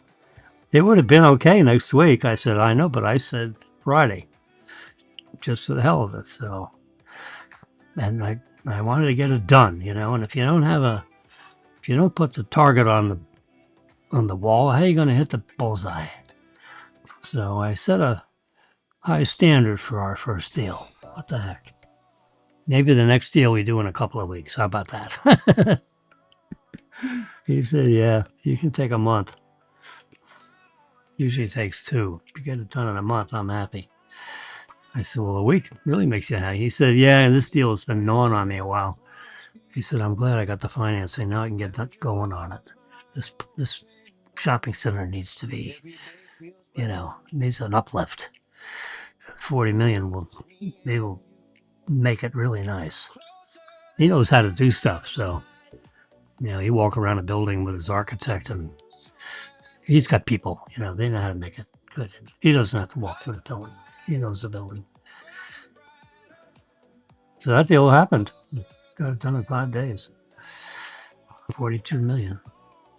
It was 42 million 000. It wasn't 40, wasn't 45, wasn't 42 and a half. It was 42. It appraised out perfectly. Didn't have to change the nickel of that. Everybody was happy. Payers agreed. Southeast Bank's first deal with Edward DeBartolo, Sr. The son's a piece of crap. He was really a difficult problem for his father. He was not Mr. Accomplishment. He told me all about him and his son and how that all worked out. And, he said, I normally don't talk about my son with my friendly banker here, but you're so easy to talk to. Let's talk about it. So he talked about it. He said, I have to find a place for him. He said, I just bought the football team. Maybe I'll make him like the GM of, the football team I just bought over there in Los Angeles. I said, that sounds like a good idea. Get him out of your hair. Let your daughter seems to be real sharp, talking to people in your office there. She seems like she's really on the ball. She is. I said, well, keep her in the real estate business and, let Edward Jr., Eddie Jr. go play football. Get him out of the office. Have him move to LA, literally get him out of town. Get him out of Youngstown, Ohio, and you have your daughter there, you have staff coming out of your elbows, That's what he did. Put the son in LA, and he took care of the team. Gave him like a $50 million athletic complex, brand new, cash. I mean, 50 million, that's a lot of money to most people. I mean, it's a lot of money to anybody, actually. But to have it, to say, all right, let's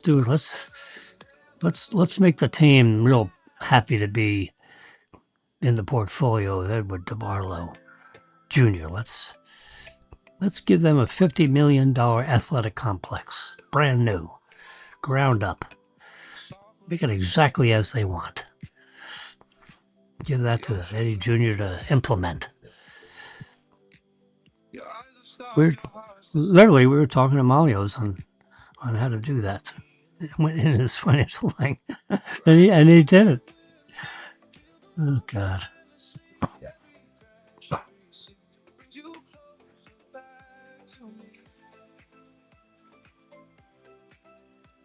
Yep.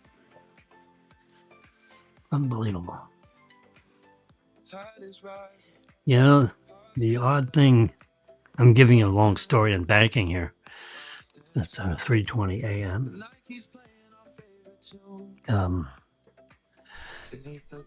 You know, the paradox in banking. I mean, I actually got to the point where I was CEO of a bank. How about that? Chief Executive Officer of a bank. Jimmy. Wow. That's the highest spot in it. Well, chairman of the board is the biggest spot. My partner had that. Phil Motter. He was outstanding banking partner. And we agreed I'd be CEO and he'd be chairman of the board. We switched titles a couple times during our 12 years together. Just so we always, on our resume, I was never chairman of the board. He was always chairman of the board. But I'd be president, he was president of the bank and I was CEO. And then on the holding company, he was the CEO and I was the president. And then we switched titles and, for a couple of years, but hell, just to aggravate the regulators. Everything like that required regulatory approval, Anyway, but so the paradox in banking, circling back to that, the paradox is that the bigger the deals, and these big people, I'm just a little banker, an officer who got a 12 by 12 foot room, 144 square feet, with a couch, a couple of chairs, a desk, and a bottle of water. The bigger deals, the biggest deals that I have ever worked on, not necessarily because they were large in dollar amount, but, complexity and this and the other thing. The people, they're the easiest deals. Yeah, I mean, the truth is, I get financial statements that are groomed by, a room full of CPAs and assistant cashiers and all that. So, these big borrowers, large financial statement borrowers have financial information that's pruned by the best accounting firms in the country. And they hand that financial statement to me, and this is my financial statement. And I look at it, and it is like, it's like perfect on parchment paper, bound in leather or whatever, or spiral bound. When you're a smaller banker, early in your career, I'm talking paradoxes here, is that, the deals are tougher to do. Because, when you're dealing with a $3 million deal, they don't have CPAs necessarily in the developer's office. They may have an accountant that's a 3-year or 4-year, degree guy, girl, but not necessarily a certified public accountant. You could just be an accountant. You graduated with an accounting degree. I mean, that happens, right? In business school. And you get a business degree, you get an accounting degree. Now, if you go further and get additional training, and then you pass, a statutory exam, then you're a certified public accountant. Certified, and that means that the state of Florida, for example, is,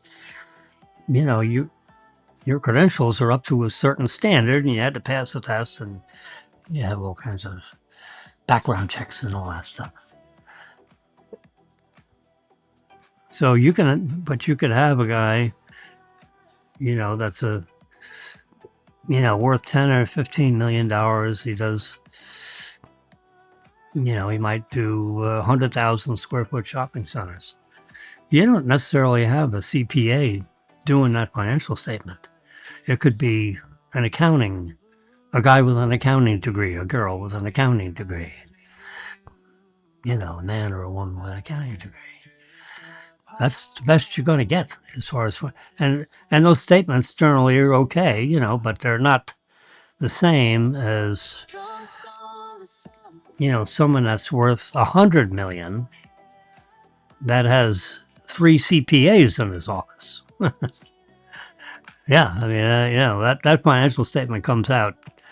It's pruned, P-R-U-N-E-D, pruned, with 3 different certified public accountants in the same firm working for the borrower, with offices in the developer's office, handling all their financial matters, One deals with cash accounting, one deals with the income property, one deals with, new loans and stuff like that. If you had 3 CPAs making it up. But, DeBarlo's got a whole room full of accounting people. A whole floor. Yeah, in Youngstown, Ohio. I mean, the whole floor is accounting, Sheesh. You put together a complete, 15, 20-pound package, in a box. I said, get it all in there one time. Let's not dribble this stuff out to me because I'm going to get this done in a week. We don't have time to go back and forth. So just give it all to me up front. Why? Let's keep it simple. He said, it's a good idea. I don't know why we dribble this stuff out. I said, hey, I'll get it done in a week. I promise you. Just get it to me. You can count on this deal being done. My job is to tell you whether I can do this or not. Right now, my entire background is designed, or should be, so that I can meet with you, go over the details of this, and say, this is a deal we can do. And you can look at that, my conversation, and say, and feel good about walking out of this building and say, hey, we got this deal done. We talked about it. We came up with fair pricing. And, I'll get the deal done in a couple of weeks. And I feel pretty good about this meeting with Jenny. Now, that's my job. Or my job is to say, Mr. D, this is not our cup of tea. I don't know if we can do this. That's, I never take a package that I don't think we can do. That's a double negative. So I only take packages that we can do. Because, why waste our time on deals that we can't do? Is there anything complicated about what I just said? I mean, it's pretty simple stuff. Don't work on deals that you can't do. That's like running into a wall and hitting your head. And you got all kinds of people working and spending all this payroll dollars on a deal that isn't going to happen. I had a girl, her name is Pam. Let's just call her Pam K. Her last name began with a K. Pamela. So I'd go sit in her office. I'm in charge of stuff. So, I'm not a fancy boss. I just, jacket's not on. My sleeves are rolled up. I sit across the desk from her. I said, hey, Pam, how you doing this morning? I said, look at all that stuff you got on your desk. What is this? She said, this is all the deals I'm working on. I said, wow, can we start at the top and just go over them and just see, let's just see if we can do these deals. So she gives me the top one, and she tells me about the deal and who she met with, and I look at everything. I said, all right, we'll put that over here. That looks like a deal that we can do. I said, so then we go through the next one. She tells me all of that. I said, yeah, that's good. That's another deal I think we can do. I said, you're batting 100% so far. Let's keep on going down here. So we go through like 4 or 5 of these deals. I said, Pamela, this is spectacular. I think we can do all 5 or 6 of these deals. Do you mind if we keep on going? She said, yeah. I said, well, just don't answer your phone. Let's just keep on rolling here. So then we come up on another one. I said, what do you think about this deal? She said, I said, I don't think we can do this deal. Let's put that in this pile.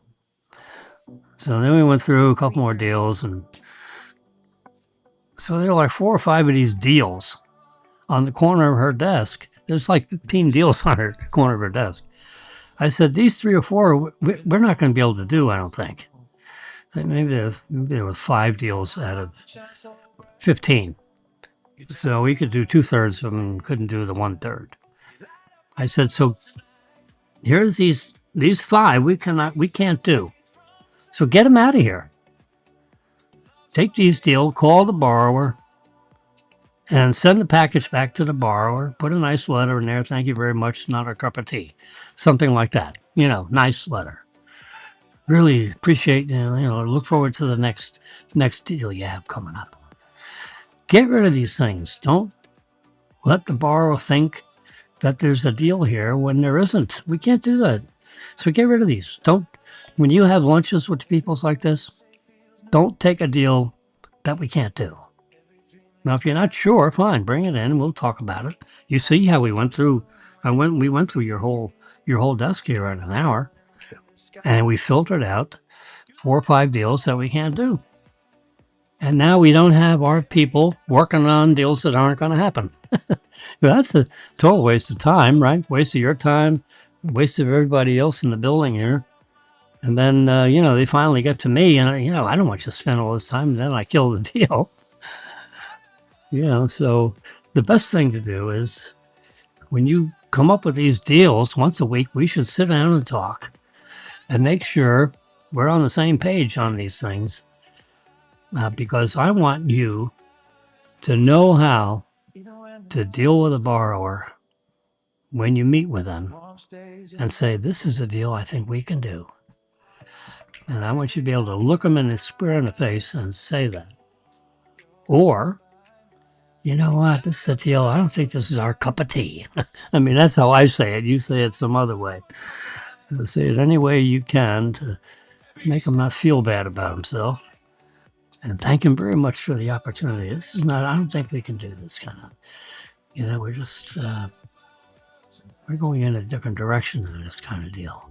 But I know someone that may be able to do this deal. Would you like me to send over his name and information or whatever? So if you think someone else can do it that in the financial business, go ahead and refer to him. Because that way, at least he's got another place to go rather than this deal just dead, and he has to figure out where to go. So if you think you know somebody, call them and talk about the deal and ask them if it's their cup of tea. And then you can tell the borrower that you've had a private conversation with Charlie over there at First Southern or whatever it is. And confidentially, he says this could be a cup of tea. We may be able to do that deal over in that bank. And don't share, any of the paperwork because you don't have the authority to do that. Remember, we have a confidentiality thing here. This stuff is private. Unless the borrower says, go ahead and send it. We don't do it. We don't send it. So we had a real good understanding, and she never had a big pile on the corner of her desk anymore. She only had deals that were going to get done, and it was better circulation of business. It's always better to take deals that you can do. Don't take the deals that you can't do, because if you can't get it done in your mind, everybody else in this building is probably going to say no also, and we don't want them spending time on deals that aren't going to happen. And that's my story on that. So the paradox is the smaller the deal is, the more difficult they are. How about that? I got paid. I'm not being a wise guy. I got paid the big bucks to handle these big deals, and they're the easier deals to do. The smaller deals, I said, I don't know how you guys do this. How can you figure out whether this is a good deal or not? The financial information is like stapled in a folder, and it's I always the financial stuff that I got is all like beautiful financial stuff, bound, and everything adds up properly. Some of the financial information you get from these smaller borrowers is literally stapled into a manila folder, and it may not even add up. And they're expected to say yes or no on these deals, and they don't have very good financial information. And we are a bank, actually, so financial information is kind of, a good piece of the game that we have to figure out in this game of lending. So that's the paradox. And the same thing with even meeting clients.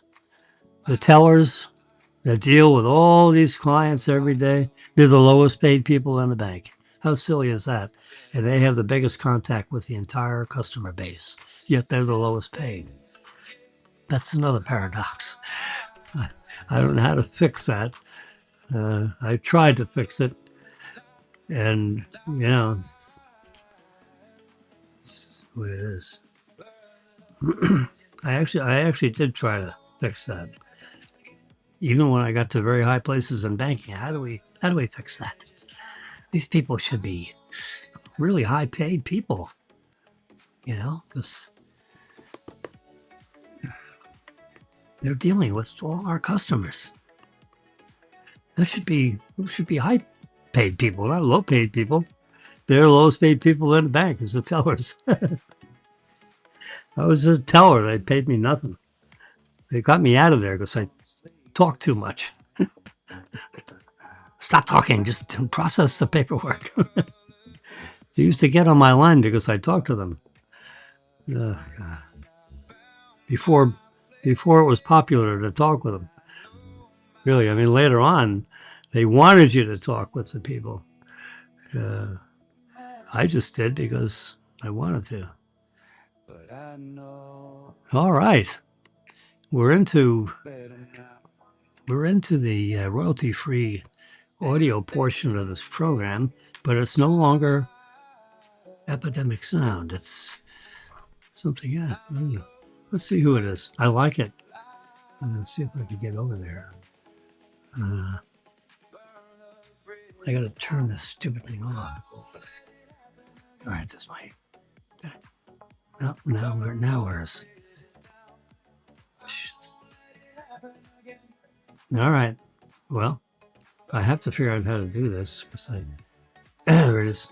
Trying to get my cursor back over to my main studio computer here. I'm trying to figure out the music. So let's go here. Yeah, Morning Energy, it's called. It seems to be chill house music. Is that what's being played now? Wow, an hour and 26 minutes. That's why I'm up to 3 hours and 38 minutes talking here. Whoops, my cat is saying, "Are you waking up or are you going to sleep?" I ain't going to sleep. Screw it. It's almost 4 a.m. I go to bed, I wake back up in an hour. I might as well just stay up. I'll take a nap later on. My cleaning people come here at 9. That's what, 5 hours from now. I'm just going to stay up. I'll go in there and clean up the kitchen and come back here and do something else. But in the meantime, we're gonna say adios, amigo, because I have to sign off, and I sign off because I put that symbol in the middle of my screen, and then I go. I have to get back to my control panel. There we are. You see me over here, right? Yeah. I'll go full screen on me for a minute. There we go. Make sure you know that this is not a recording. This is Jimmy live and in color. Yeah. And now we're going to go here. I like that music. Yeah. How do you like that?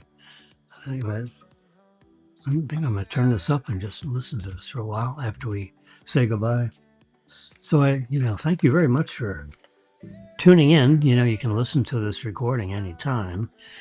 And if you happen to be insomniac or you just stayed up all night like Jimmy, it's 3:40. It's called pre-dawn on my clock right here. Yeah, I'd say it's pre-dawn.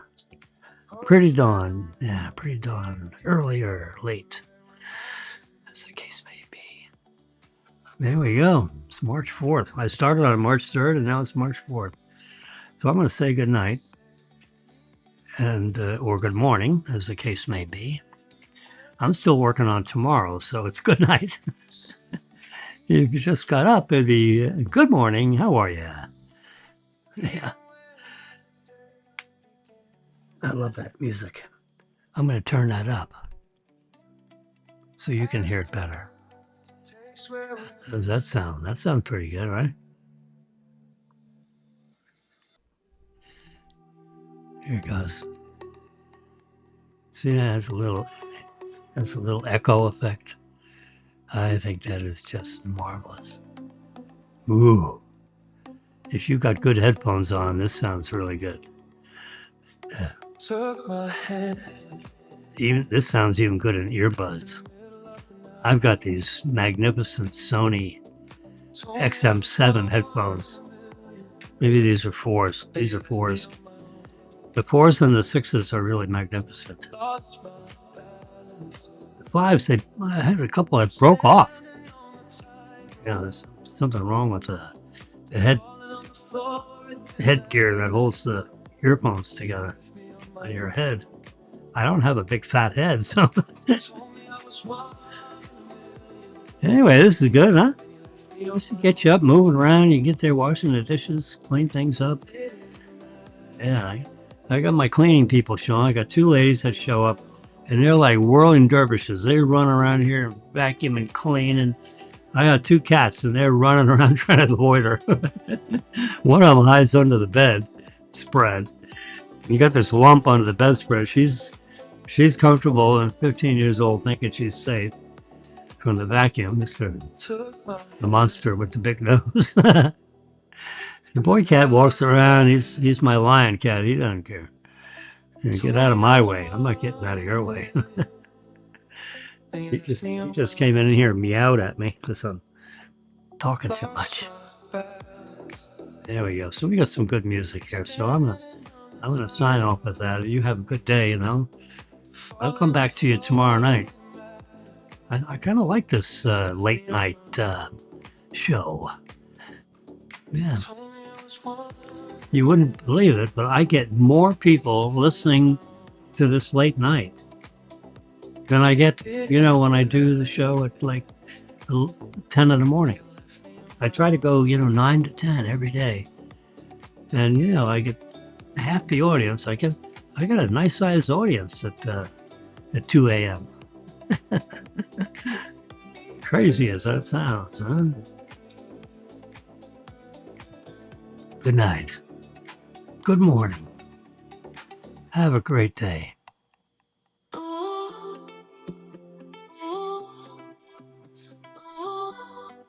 Bye-bye. We drove down past the shoreline slow, hands out the window, feeling that glow. You laughed when the radio played our song, said this night can't go wrong. Hearts beat faster than the tide.